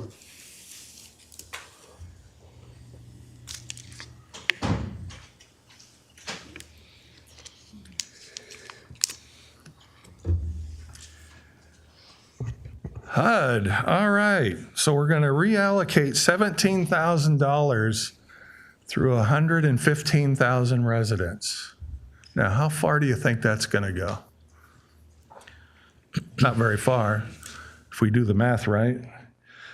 The good news is that since now we have a real president with backbone of steel, and he's not going to break, his HUD director has sent out a notice that any HUD monies that they're going to be sending out is going to be making sure that no funds are going to illegal aliens to far as housing or any other services from HUD. So what measures does the City Council have to ensure that that happens that way? Any at all? Well, we know we're not directing the police to work with ICE in deporting criminal illegal aliens. We know that Democrats defend criminal illegal aliens and even say that the president should call them back. We want them here. Even the Supreme Court, the 4 females on the Supreme Court voted against sending illegal aliens to El Salvador. Pretty interesting. So the issue is that HUD is going to be dispersing funds, and are we going to follow the directives of the HUD director? That's what we need to know. Or are we going to just give it to our friends of nonprofits like LAKEWOod? There's one for you. How about Farias Legalis? There's another one for you. They're always not willing to stand up for the rule of law. We're letting them use the Barbara Riley Center. over there to continue their grift that they're doing. But nobody on this council is going to stop any of that. So we need to know the rules from HUD, and the rules are changing for the better. And it's time that we start acting like it here. And I just hope you do the right thing. Thank you. Thank you. Speaker number 2, please come forward.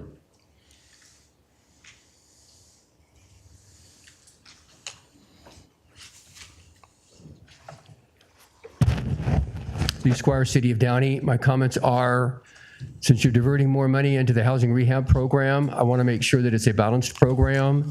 And I want to know, of the amount that you budgeted this year, how much have you budgeted for single-family housing residential and mobile home residential? Some of your cities only go towards single-family and they omit the mobile homes. I want to make sure that you have a balanced program to meet your fair housing and non-discriminatory practices. Thank you. Thank you.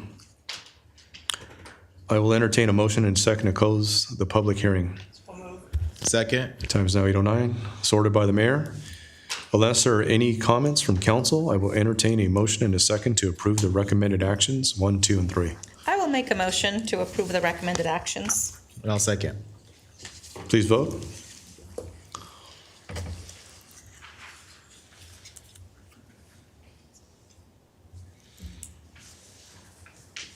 The motion is approved unanimously. Thank you. We'll now move on to item number 3, specific plan amendment of the Lakewood Firestone Specific Plan SP 912 to add commercial recreation and minor commercial recreation land uses as conditionally permitted uses. That City Council introduce an ordinance approving a specific plan amendment to the Lakewood Firestone Specific Plan to add commercial recreation and minor commercial recreation land uses within the specific plan area. The hour having arrived, the public hearing is now open. Time is 8:10. City Clerk Duarte, do you have proof of publication? Yes, Mayor. Can I have a motion and second to receive and file the publication? Make a motion to close and receive publication. And I'll second. Please vote. The motion is approved unanimously. Thank you. City Manager Bradley, is there a staff report? Yes, Mayor. Alfonso Hernandez, Principal Planner, will provide the staff report. Thank you. Good evening.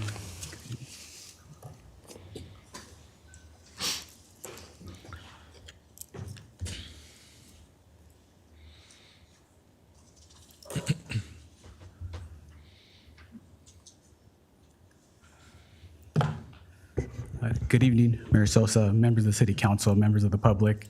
The item before you today is an amendment to the Lakewood Firestone Specific Plan. The amendment was initiated by the city and proposes the addition of 2 new land use classifications of commercial recreation and minor commercial recreation. The Lakewood Firestone Specific Plan was established in March of 1992 and encompasses the area identified on the screen that is shaded in red and has a yellow outline. The majority of the properties are located along Firestone Boulevard, just south of the Stonewood Center, identified as 5A, 5B, and 5C. The plan also includes all the properties within the 4 corners of Lakewood Firestone intersection. Those are sites 2, 4, 3, and 5A. And just north of that intersection is the Lakewood Fifth Street intersection. There are a few properties at that southeast corner that are also included, and that's identified as Site 1. In 1990, following the closure of the Stonewood Center, the City Council at the time recognized that the improvements to the Stonewood Center would attract additional shoppers. This led to the creation of the Lakewood Firestone Specific Plan. The goal was to create a large-scale, retail-oriented area that will benefit because of the proximity of the Stonewood Center. The specific plan is composed of 36.5 acres and is subdivided into 5 districts, as shown on the screen. These separate properties were previously zoned C1, C2, C3, and M1.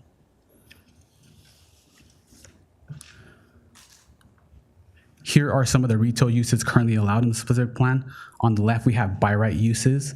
that are specifically retail orientated. They are things such as antique stores, department stores, drugstores, florists, restaurants, among others on the screen. On the right, we have uses that require a conditional use permit, which include garden stores, theaters, used automobile sales. Since the adoption of the specific plan, there has been 2 amendments, once in 2016, which allowed grocery stores by right, and then again in 2017, which allowed hotels through a conditional use permit, hotels with ancillary alcohol. The specific plan is surrounded by multiple zones and uses. To the north, we have the Stonewood Center and also CP zone. The CP zone has office and residential uses. To the east, we have C2 and R2 zones developed with commercial and multifamily. To the south are M2, R2, and R3 zones, properties constructed with industrial and residential uses. Also to the south are the train tracks. And lastly, to the west are the C2 and C3 zones developed with homes and commercial uses. The addition of the proposed commercial recreation uses is due to the following. The use has the potential to create a more dynamic, experience-driven environment that attracts visitors and encourages longer stays. It may increase foot traffic that benefits the nearby businesses in the specific plan. The community and city council have expressed the need for family-oriented recreational businesses that serve residents better and enhance local amenities.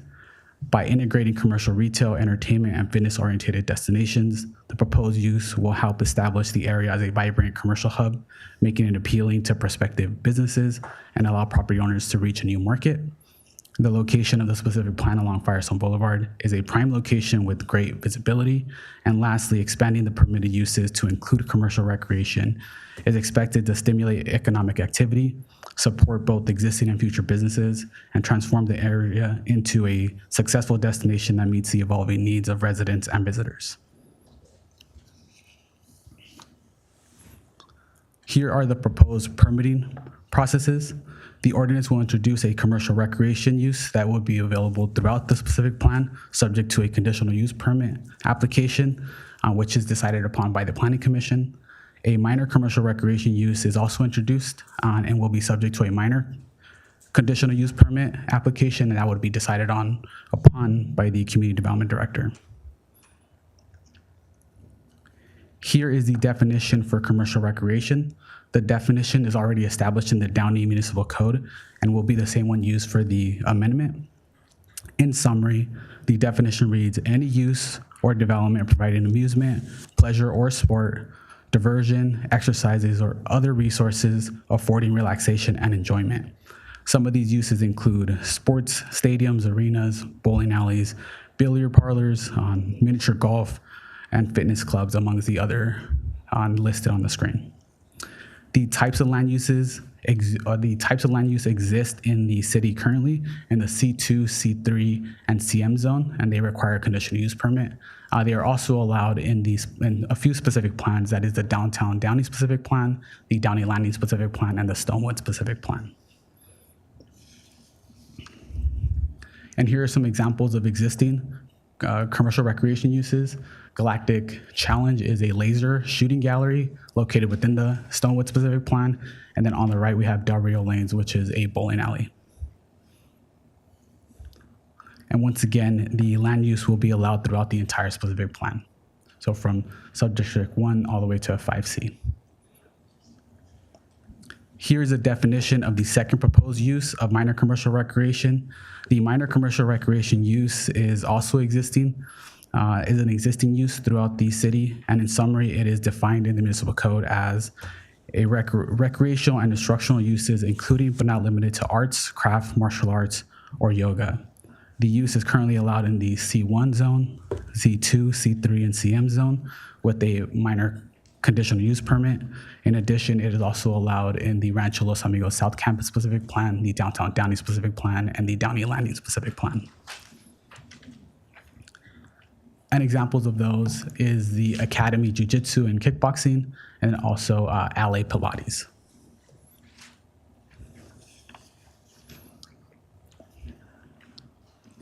Minor commercial recreational uses will be allowed only in sub-area 5 within specific lots. Those are lots 20, lots 21, lots 25, and lots 28. These properties contain commercial strips and multi-tenant buildings. The sites were specifically chosen due to their smaller tenant sizes, which is customary for minor commercial recreational uses. Here's a representation of the modification within the specific plan. The sections titled Standard Conditional Uses and Conditional Uses will now list commercial recreation and minor commercial recreation, and will refer back to the DMC for the definitions for both of those. There will be a note added to the minor commercial recreation indicating that it is subject to a minor conditional use permit.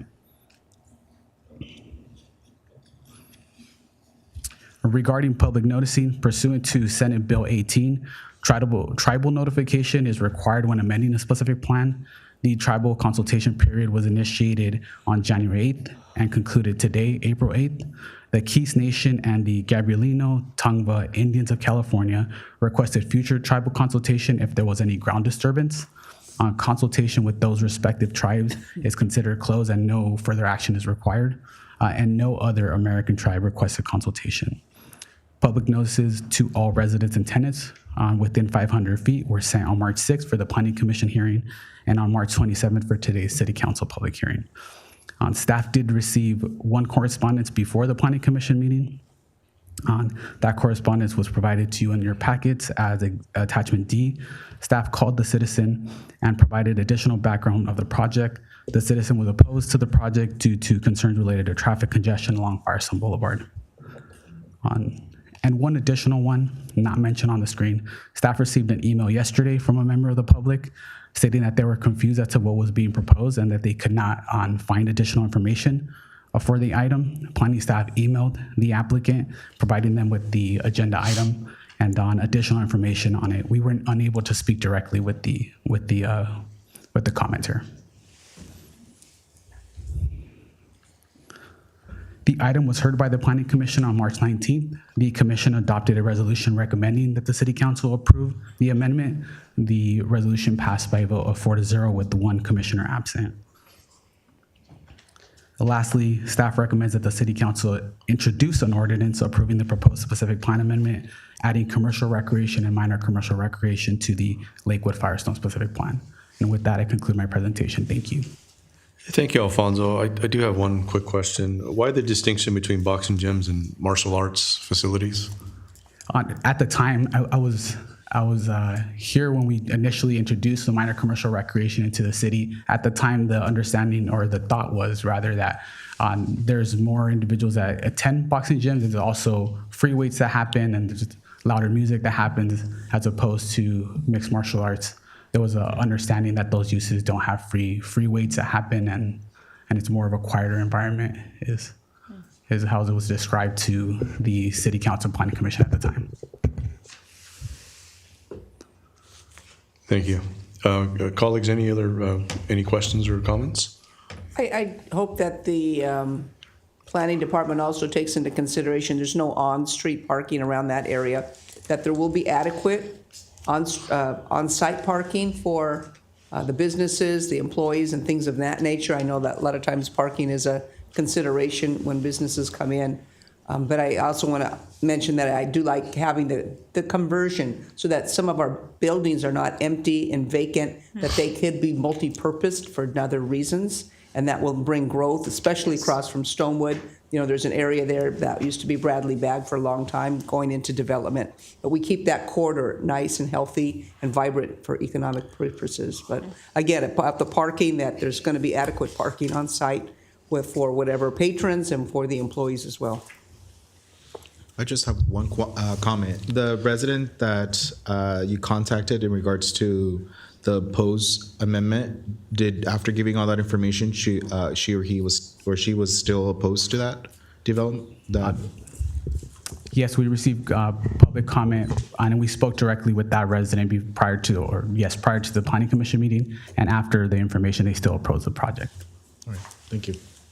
I can reach out to them. I know that person. Oh, you know that? Yes. Well, I was going to reach out to it's my resident, but I know. we'll PTA. both tag team. PTA. Okay. Thank you. Any other questions or comments, colleagues? Okay, thank you, Alfonso. I will now open this item up for public comment. City Clerk Duarte, did we receive any written correspondence to be incorporated into the record? Yes, Mayor, we did. We received a written correspondence from resident Desiree Corral. She submitted comments regarding not understanding the new land use of commercial recreation and asked how to obtain more information on what the city's plan is for the Lakewood Firestone specific plan amendment. And that is all, Mayor. Thank you. Is there a motion and a second to receive and file the written public comment? So moved. Second. Please vote.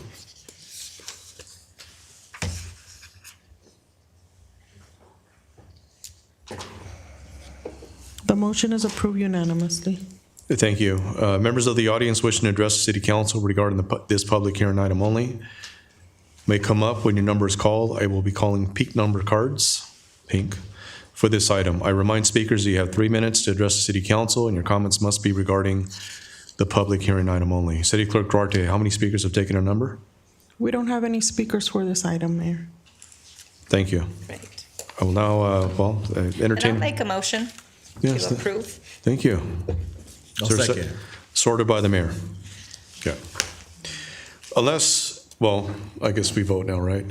Yes, we You had me skip a. There was a motion and a second to approve the items as recommended. Please vote. Or to introduce the ordinance. Please vote.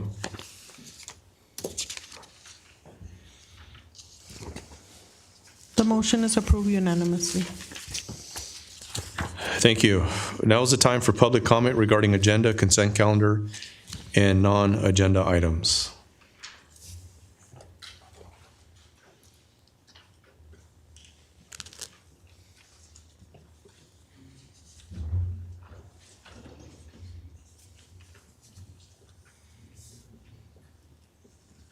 The City Council will now take public comment on agenda, consent calendar, and non-agenda items.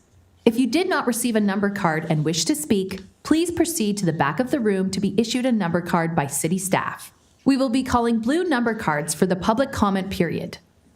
Before we begin the public comment period, we would like to remind members of the audience that the city's meeting rules contained in the Downey Municipal Code prohibit any conduct that disrupts, disturbs, or interferes with the orderly conduct of the meeting. Copies of the meeting rules are located in the back of the chambers.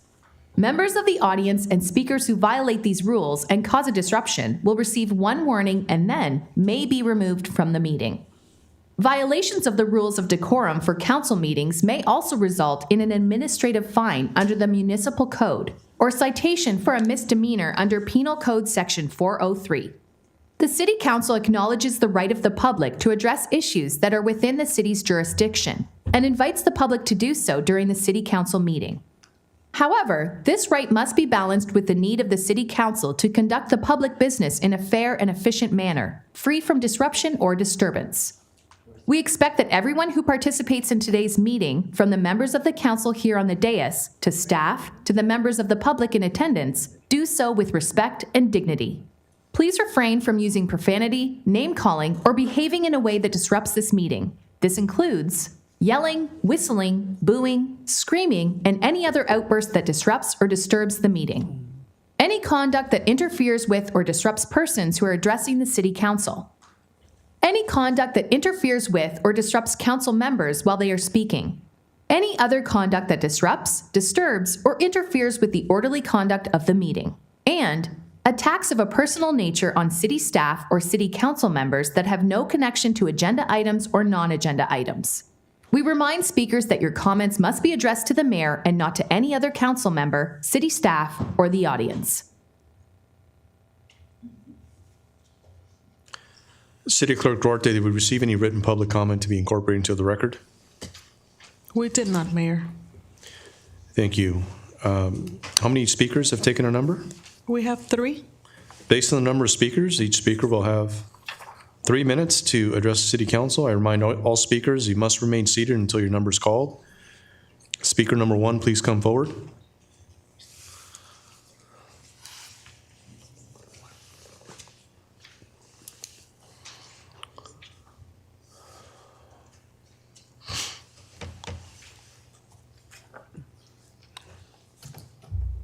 Good evening. Good evening, Mayor Sosa, City Council members, Mr. Bradley, and staff. Mayor, I'd like to share some comments about extremism. Bless you. Thank you. You're welcome. Extremism. Specifically, I'd like to talk about political extremism. It seems like extremists are taking over control of our two major parties, and they're controlling the rhetoric of both parties. It seems like the party basis of both of those major parties acquiesce to what's been stated by these particular individuals. Most of the country, I think, I would call them the silent majority, are basically middle of the road type of people. Bless you. Am I talking too much and people are sneezing? Anyway, all this will continue to happen until our legislatures feel compelled that they need to alter their way of looking at things and include the silent majority. Basically, we're looking at rhetoric that's taking over control of our system. And for those the silent majority people that want to do something about it, they need to step up and talk about it. Mayor, this ends my comments. I yield my remaining time back to you, Mayor Sosa. Thank you. Okay. Speaker number 2, please come forward.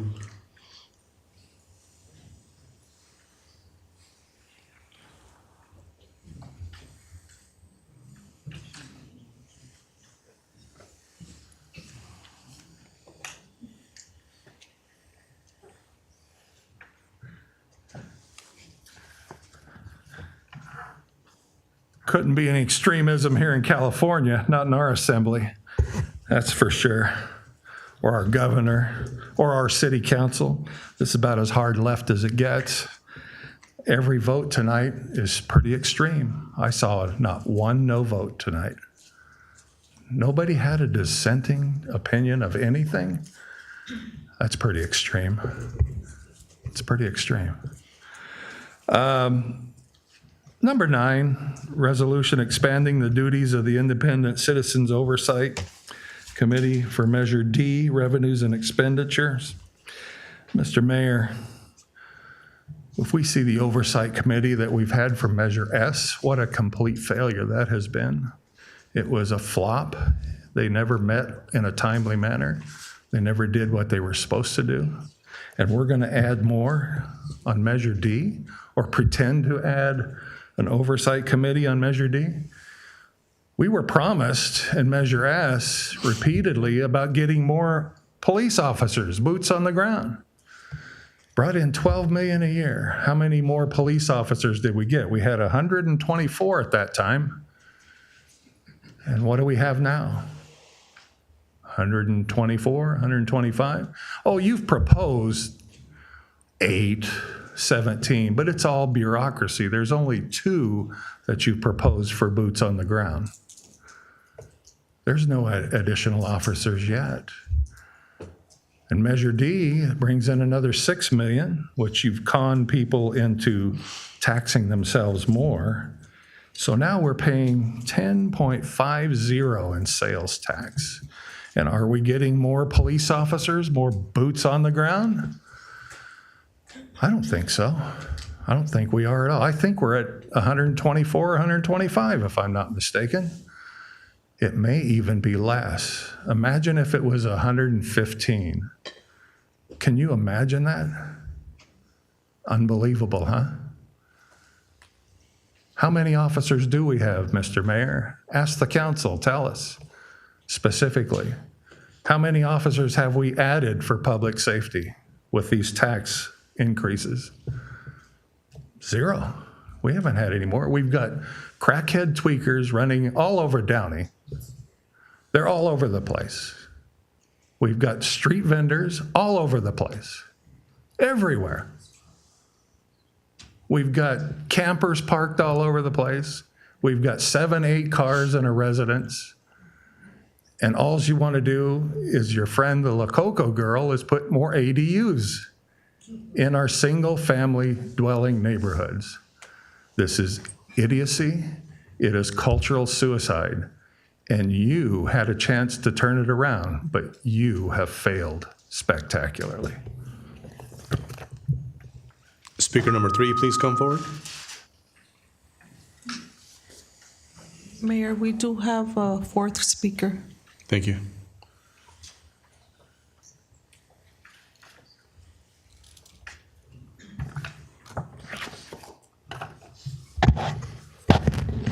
Lee Squire, Vietnam era veteran, U.S. Army, Downey High School graduate. Mayor and City Council, I am hereby exercising my First Amendment freedoms and my federal civil rights. Holocaust Remembrance Day, April 24th, 2025. I'm asking for the mayor to have a proclamation to the Temple Ner Tamid at the council meeting April 22nd, 2025. The proclamation also honors those who served during World War II who freed the Jews from Nazi tyranny. National Vietnam War Veterans Day, March 29th, 2025. President Trump signed this into law in February of 2017 as to every March the 29th, honoring the Vietnam veterans. I want to thank the City Council and staff for the event held on Saturday on March the 29th of 2025. What I ask for in the future is that any wreaths honoring military and its veterans include a picture of the Purple Heart medal. It is not the American flag that shows the blood that we shed for this country. It is in fact the Purple Heart medal. Thank you. Thank you. Speaker number 4, please come forward.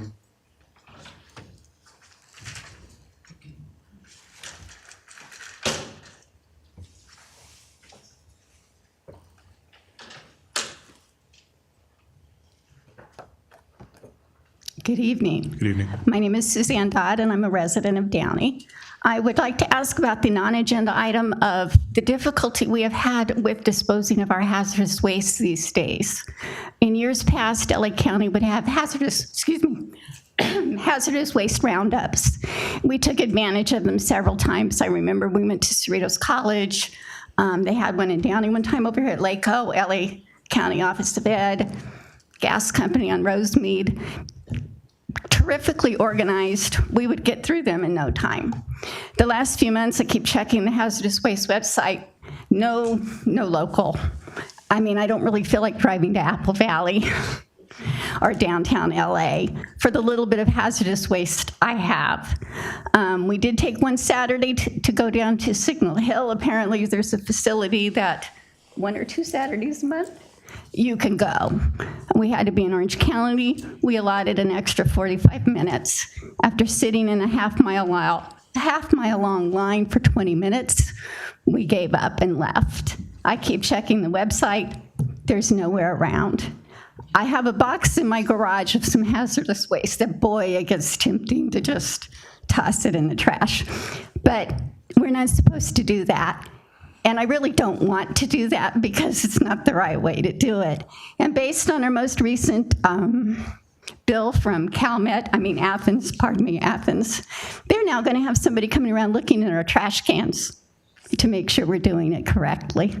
And if something's in there that shouldn't be, I think they said they're going to put a little sticker on there to let you know you did something wrong. I really don't want to put it in my trash, but I don't know what to do with it. Perhaps the council could talk to Athens or the county or somebody about having something local. I see e-waste pickups or roundups, for lack of a better word, every other weekend. And I've taken some stuff to some of those also. But I really would like to get rid of this box in my garage that I keep moving around. And I want to do it properly, the way we've been asked to do it. We already have organics. We've been asked to have a third waste receptacle in our house for food stuff. I have regular trash already. I have recyclables. I really don't want a third one, but that's what I'm being asked to do it properly. I'm trying very hard to do it properly, and I was just wondering if Downey could do something to help us to be able to do these things the way we've been asked to do. Our rates are going up with our trash. We have no choice because it's not like our phone where I can say, oh, I'm going to go to somebody else. I have to pay it to get my trash picked up. I'd really like some help in being able to dispose of all my trash properly. Thank you. Mayor, I'll ask the Public Works Director to help with the lady with her concerns and provide options. Thank you. Thank you. Is there a motion and second to close public comment? So moved. Sorted by the mayor. Now is the time for consent calendar items. Are there any council members that would like to remove or abstain from an item? Is there a motion and a second to approve the consent calendar? Move to approve. Please vote.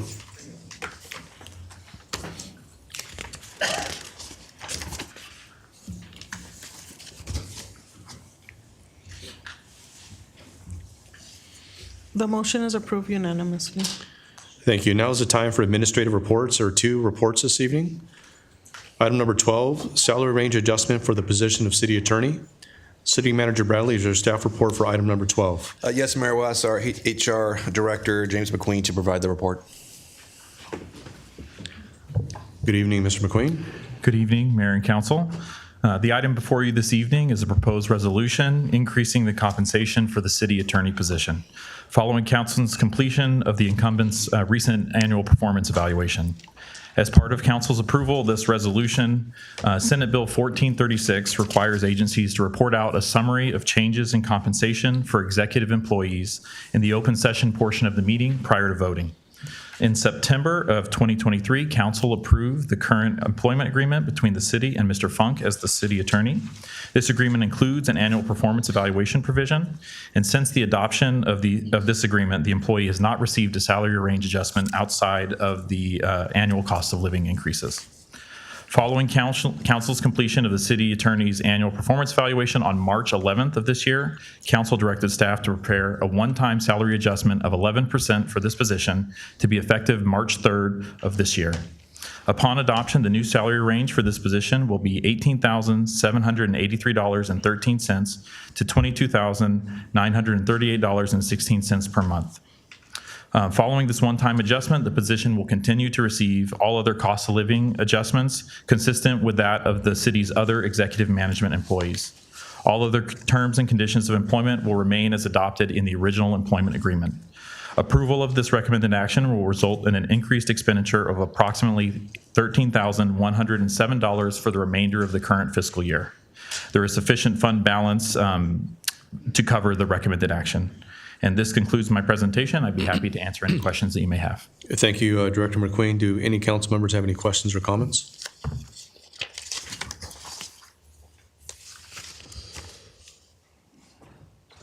Thank you. I will say, City Attorney John Funk, it's been a pleasure having you on this dais with us. Appreciate that. Thank you, Mayor Ryan. I mean, you're not going anywhere. I'm just saying it's been a pleasure having you here. I will now entertain a motion and second to adopt the resolution. So moved. Second. Please vote.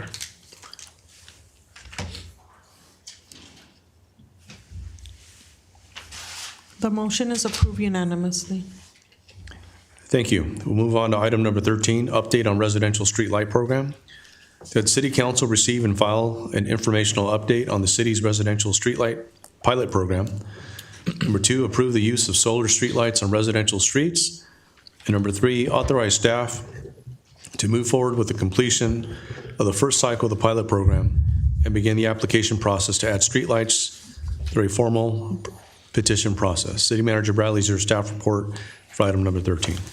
Yes, Mayor, we have Director Baumgartner here who will provide the presentation. Thank you. Thank you, Mayor Sosa and council members. Tonight, we're providing an update on our residential streetlight program.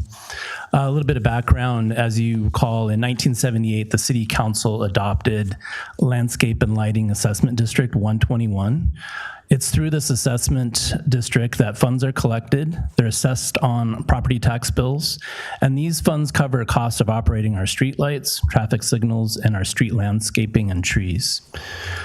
Right now, new streetlights can be added through a formal petition process, which requires a 2/3 approval by property owners on that street block. Currently, the cost for adding streetlights, the way we have been doing it, is $5,000 added to each property owner's bill, spread out over a 5-year period. An annual cost of $21.41 is also added to in perpetuity to cover operations of those lights. Staff does receive these requests periodically, but this capital cost has always been a barrier for us being able to adopt any streetlights into the district. As a result, City Council authorized a pilot program with $50,000 to start looking at covering the cost of the lights for our residents. Staff began promoting this program last year, and 33 different street blocks demonstrated interest. Through our analysis and looking at the specific scenarios of these 33 street blocks, we found that the cost to install per location has actually gone up considerably over the last several years. We're looking at close to $20,000 per location. This is an increase of from $10,000 to $15,000 in the past. And this is related to the trenching cost, the electrical infrastructure to bring it to those locations, and the potential of having to relocate any utilities or trees. In addition to the costs, there's the time barrier. We have permitting and coordinating that's required with SCE. That takes 6 to 12 months to permit, as well as to energize these lights once they are installed. Additional issues that we encounter and all cities are encountering is wire theft.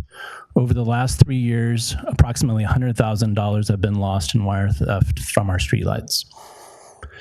Potential impact on trees as well.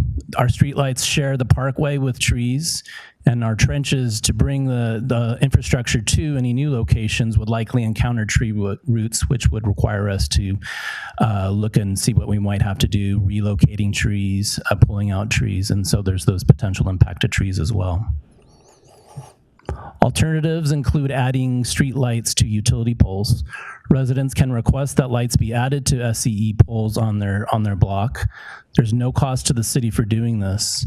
However, it does take between 6 to 12 months per block to get these lights added to the poles. Staff has identified roughly 193 locations. 6 lights have been added over the last year, and there's an additional 31 lights that are currently being reviewed by SCE. One thing to note is not all locations are accepted by SCE. They will take a look at the infrastructure that are on the poles. If there's too many wires, too many conflicts, they won't be able to add a lamp onto that pole.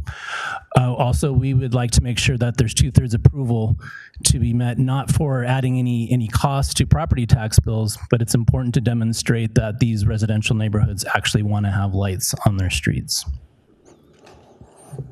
Now looking at the alternative of solar streetlights. Our costs that we found in doing our research, and these are using numbers currently used at the City of LA through their Bureau of Lighting, is roughly $7,000 to install per each location. As I stated before, traditional lights are roughly $20,000 to install. There'd be no review required with SCE. As I was stating before, this typically takes 6 to 12 months with SCE. It's a quick installation, 2 weeks per block. Traditional construction can take up to 2 months for each block. Lights are operational the same day. As I was saying, energization with SCE can take up to 6 months. So once the lights are installed, the traditional lights are installed, it still takes time before they can actually become operational. In looking at wire theft, wiring from the panel is lit from the top. Compared to wiring at the base and in cabinets in the right-of-way. Installation does not require any trenching, and there'll be minimal impact to trees and utilities. Other agencies that are currently moving in this direction, with the City of Los Angeles taking the lead through the Bureau of Streetlights, the County of Los Angeles, and San Bernardino. Coincidentally, about 7 years ago, the city installed a solar light at Woodruff and Bigby. It has operated for the last 7 years with minimal maintenance. One of the other things to consider with solar street lights is it opens up a universe of funding for off-grid projects.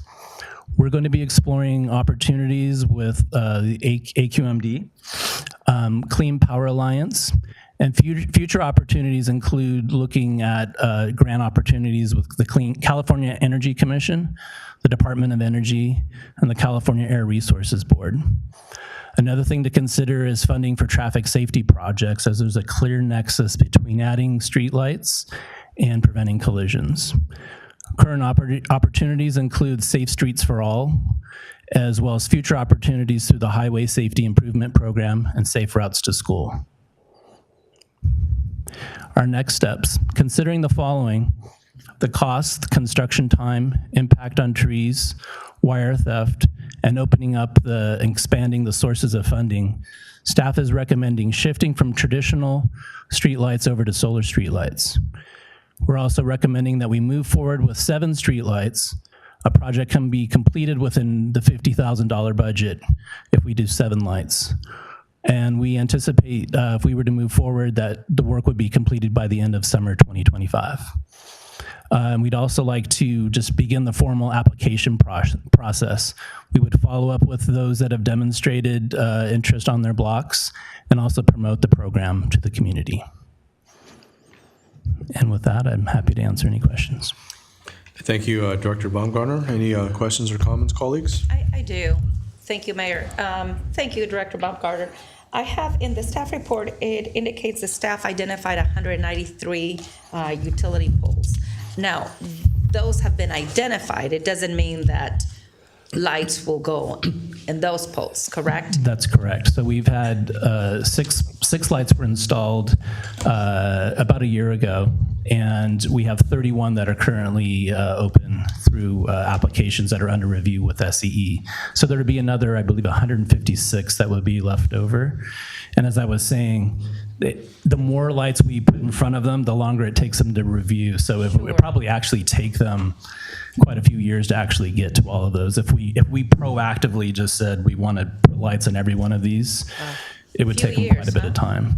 Yes. So now, And plus, we'd look at petition process just to make sure that the community there wants to have those lights in their area. okay. That's Now, when you said the project could potentially be completed by summer of 2025, how many potential additional lights are we looking at with this program being completed by the summer of 2025?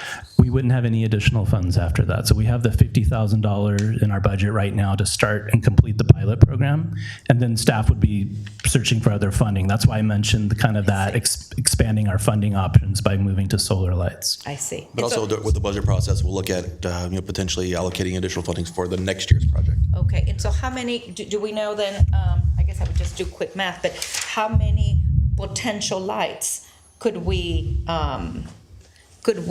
hit with this $50,000 pilot program? So 50 would cover 7 lights. Can I ask, it's not 7 lights in your report, it's 7 locations. Right. Yeah, a Not light- just 7 poles. Yeah, 7 poles with a light on each one of those. So Okay, 7 in locations. 7 locations, so it's more in just one street? It just depends on how many are needed on a particular block, but it's That's what I'm trying to 7 clarify. total. It's 7 7 total locations. locations with a minimal amount of. You're right, 7 individual light Yes. locations, not like 7 neighborhoods. We're talking about basically putting in about 7 lights. It's, yeah. Covering about a block. Okay. 7 light poles. 7 light poles. They're not cheap. So it is Yeah. really one location. It's But not necessarily, because it depends. Usually 2 or How many lights you 3. need on that How many street. lights are needed in that particular street? But again, going back to, I think we have the same questions. And again, this is a great pilot program, and considering the cost, the traditional method cost versus this. However, I think that the biggest concern here is how can we, and I think that would be the question for everybody, how could we best maximize what we have Escalate installation. for the minimum cost. 7 lights, because then we would have to then find additional funding and bring it to next year. Correct. The petition process is designed such that each year we have a specific budget established, and we try to fulfill whatever needs available. And then if there's more than a need than we have funding, then they would go to the next year's program. So that each year we're we're installing in certain areas of the community, so that eventually we're able to build out based upon what the demand is in the community. So we started with $50,000 this year.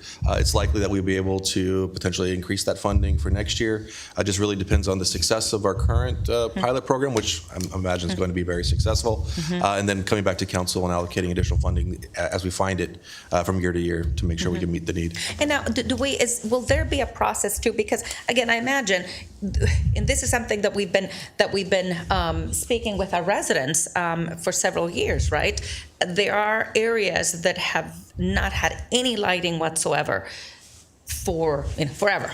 And so is there going to be a process where we, almost like the street management plan, that we prioritize which areas have the lights first? And actually, staff has already kind of begun that process, and they've created a map of all the areas in the community that are lacking lighting, so that we can look at what the needs are, so that when we get the applications, we can look at what the priority spots might be. So like this area, for a public safety purpose or need, might be prioritized over another area, so that we can make sure we move forward with the most bang for the buck, so to speak. Right. Can you give us a copy of that map for all of us to see the locations? That's possible. Or a list, at least a list for our residents.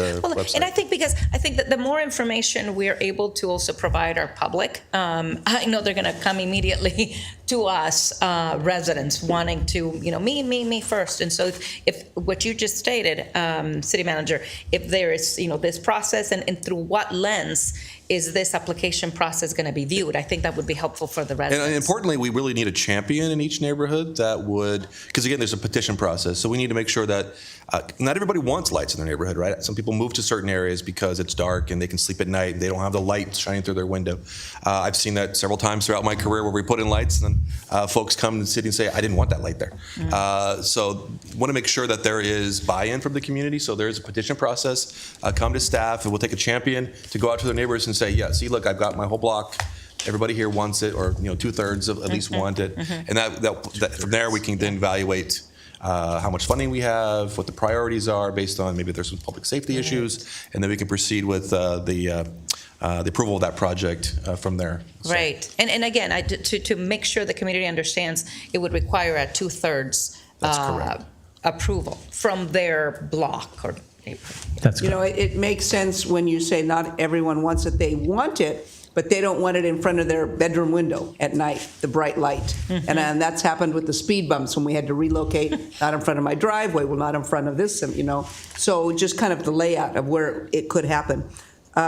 With the solar at 7,000 versus the typical at 20K, that means we could probably double what we did for the 50,000 grant with using solar. Moving forward for next year, would you then recommend using just the solar type of lighting going forward? That's our.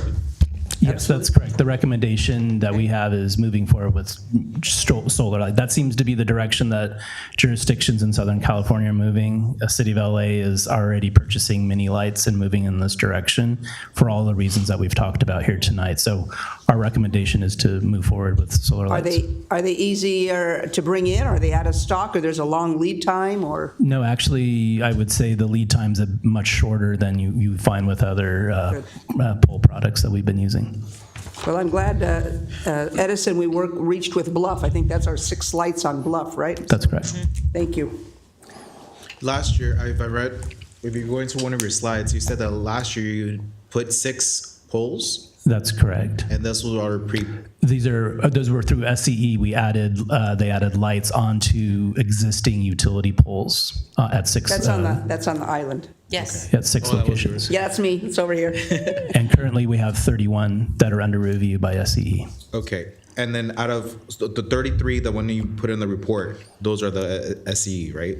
No, the 33 blocks, we had 33 different individuals come forward to our engineering department and submit their interest in having lights added to their block where they currently have no streetlights. And out of those 33, who has finished the petition? Nobody to date, because we wanted to make sure that council was on board with kind of the direction we were heading, the costs associated with switching over to solar. So nobody has completed that today. So then we're gonna, right after with approval, I'm sure this is something we're all excited about, you're gonna message those 33 and start the petition for? I think I'll say that staff has identified 7 locations that would be ideal to do as part of the pilot project, because it would be difficult to, depending on the number of lights on a particular block, it would be, we wouldn't be completing another block. It's just an odd number of lights. So we actually have, and the 2 first applicants that came forward also meet kind of prioritization criteria that we've already started to look at. So we got a couple of folks that we are ready to proceed with. Really today we wanted to just come and make sure it was clear and transparent what we're planning to do. It's a new process putting in solar lighting, so we wanted to make sure that was clear and approved by the council. But we're pretty much ready to move forward. We have a couple of spots identified that we think will be ideal for our pilot program, and we're ready to just get this done whenever the council is. One more quick question. Go ahead. And so once they get that green light to get the petitions, how easy it is? It's just a piece of paper with a name, address. I just want to make it easier for the residents, because what I faced with my residents, they're like, well, then I have to knock on everybody's door and get the address and the number. Like, I just want to make sure it's easier for my residents. Sure. So they can get these. So the way typically when we do petition processes here through Public Works Engineering is we will prepare a map. We will show the locations, the proposed locations of the lights for that block. We would also provide that champion that the city manager was referring to with all of the property owner addresses, because they need that information. It actually has to be property owners and not just the person who's living there. It has to be the property owner. So how does it work with high density renters? Again, we provide them with the contact information. So it would be through phone calls to the property owners, that sort of thing. We would provide them with that information. That gets a little difficult for me. I mean, my district, I have a lot of apartment complexes, so I find that a little hard for the champion to call the property owner to get lights. I also think I don't think that's fair. Street lights, whether we have street lights, is a safety issue. I kind of think that's our responsibility, the cities. It depends. I mean, there are situations where it definitely improves public safety, where you can see a little bit better in the area. But I've seen it several times in my career. There are places where people move to because it's dark and they can sleep in peace at night, and they like that. This program is designed, though, to make sure that at least 2/3 of the people that live there can approve the light that's going in, and we're willing to work with people. If there's issues that they need to get through with contacting folks, we can work with that. The idea is it does take a little bit of effort, but again, if there's a residential unit that's multifamily, we can work with the folks that are living there to make sure that we can get in touch with and contact the property owner to make sure that they're involved in saying yes, they'd like to have that light out in the property. I love the idea of creating streetlights, this program, because it creates a sense of safety, more visibility for our police officers to catch any individuals out that are doing unwanted things. I just find it very difficult there's a lot of a section of my district that are just renters and multi-families, and for them, I think it's going to be hard. I think they're just going to go and say, well, I give up, I throw the towel away. So I find it a little hard for me to find that champion. In some ways, it might be easier, though, because if there's, let's say there's 30 families living in a multifamily unit, instead of having to talk to all 30 of them, they only got to go to one person and get the property owner to say, yeah, I'm okay with the layout. Again, it is a pilot program. Correct. Yeah. Do we really want streetlights? Because if we do, it's not going to happen based on that way of doing it. I don't understand why we're putting the responsibility on a resident. So a resident is telling us, hey, we need some lights here. I almost think like we should be in charge of going out to survey the residents and see if this is what they want, because we're the city, right? Instead, now we're asking this resident, well, here's the information. Good luck. Go talk to all these neighbors. That's not the type of city I want to be. I want to be this type of city where we're going to provide that service. And look, it's not forever, because eventually, hopefully, if we put up enough lights, nobody else should be coming to us to say, hey, we're missing lights, because we've already taken care of it. So why don't we look at this as an opportunity to canvass the entire city? I'm not saying it's going to happen in 1 year. Maybe it's a 10-year plan. Let's find out who wants lights. And why don't we do the surveying for the neighborhood? What's the reason why we want the residents? Why are we having the residents go do this? The reason is just to make sure that there's public dialogue and discourse. Again, that there is acceptance in the community for the streetlights. As I said previously, there are several folks that don't want those kinds of things in their neighborhood and their streets.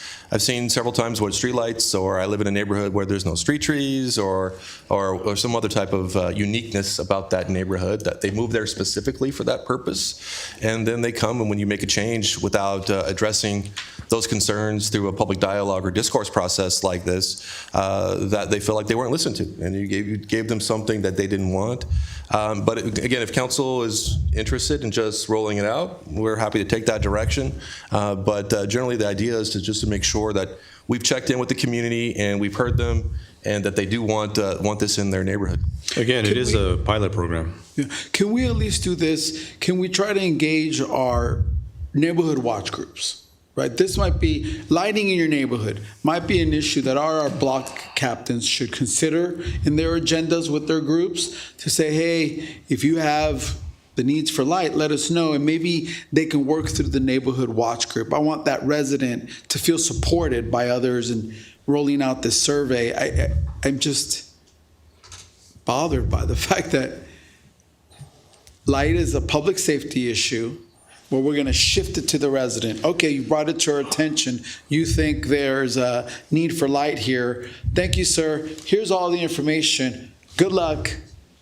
Well, again, it's almost like we're disingenuous. We really don't want that light. Or if we do, we want the residents to do all the work. And I don't think that's right. Just like I don't think it's right that we rely on our residents to bring things to our attention when we have a staff that should be looking for those things, like our code enforcement. Now we're supposed to be more proactive. Before, it's like, oh, we're going to wait for the residents to tell us because we didn't have enough code enforcement officers.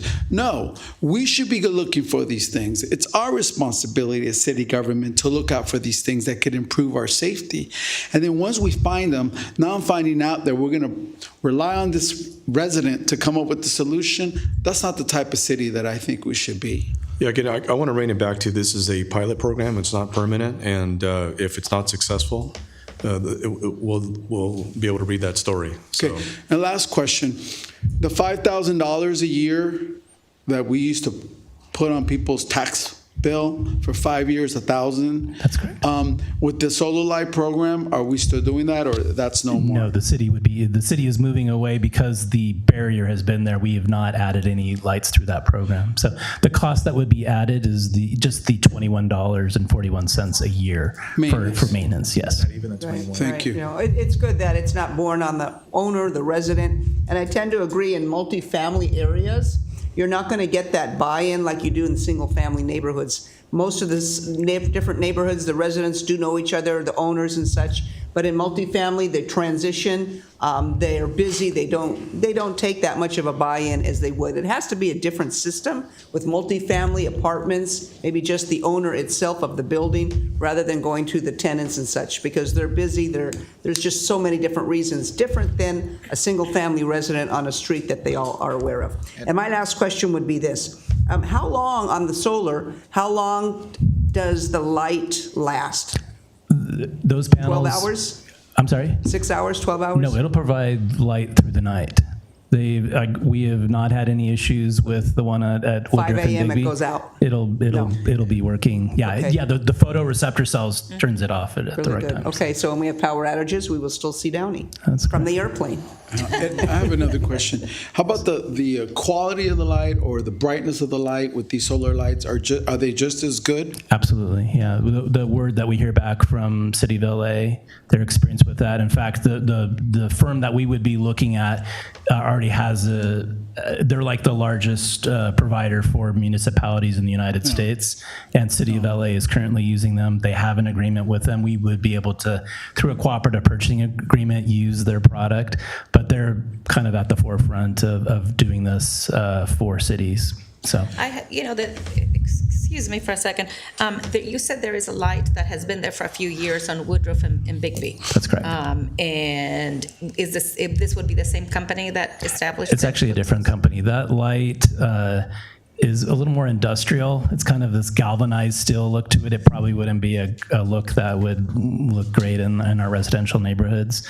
This competitive product is the one that's used in Los Angeles and across the country, and it could be produced in many colors. It's just a little more aesthetically driven for our residential neighborhoods.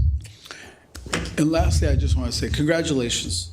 This is a great solution to the issue of street lights. This is a big step for the city. So congratulations to you and your staff on finding this $7,000 per light alternative. Well done. Thank you. My last comment is, I just want to say thank you. I do know this is just a pilot program. I understand that.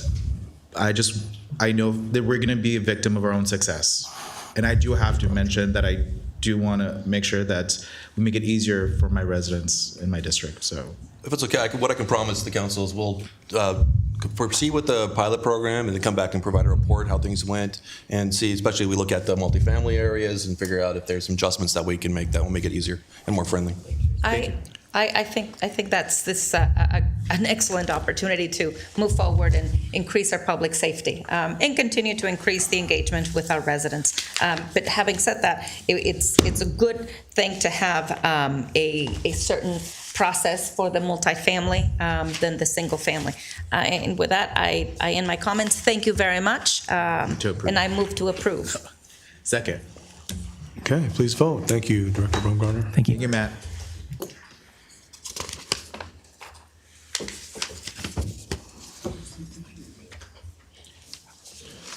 The motion is approved unanimously. Thank you. The City Council meeting is now adjourned in the memory of the 40 United States Army soldiers who passed away during a training accident in Lithuania, U.S. Army Sergeant Jose Dueñas, Jr., 25 of Joliet, Illinois, who served over 7 years as an M1 Abrams Tank Systems maintainer, U.S. Army Sergeant Edwin F. Franco, 25 of Glendale, California, who served over 6 years as an M1 Abrams Tank System maintainer, U.S. Army Private First Class Dante D. Titano, 21 of Dededo, Guam, who served nearly 2 years as an M1 Abrams Tank System maintainer. Also, U.S. Army Staff Sergeant Troy S. Knudsen Collins, 28 of Battle Creek, Michigan, who served over 7 years as an artillery mechanic. Also, Sergeant Grant J. Candies, 37, 9-year veteran of the St. Tammany Parish Sheriff's Office, who passed away in the line of duty while assisting in a high-speed chase, and a police officer and U.S. Army veteran Osmar Rodarte, 27, 2-year veteran of the Marysville Police Department, who passed away while serving a search warrant. A moment of silence, please.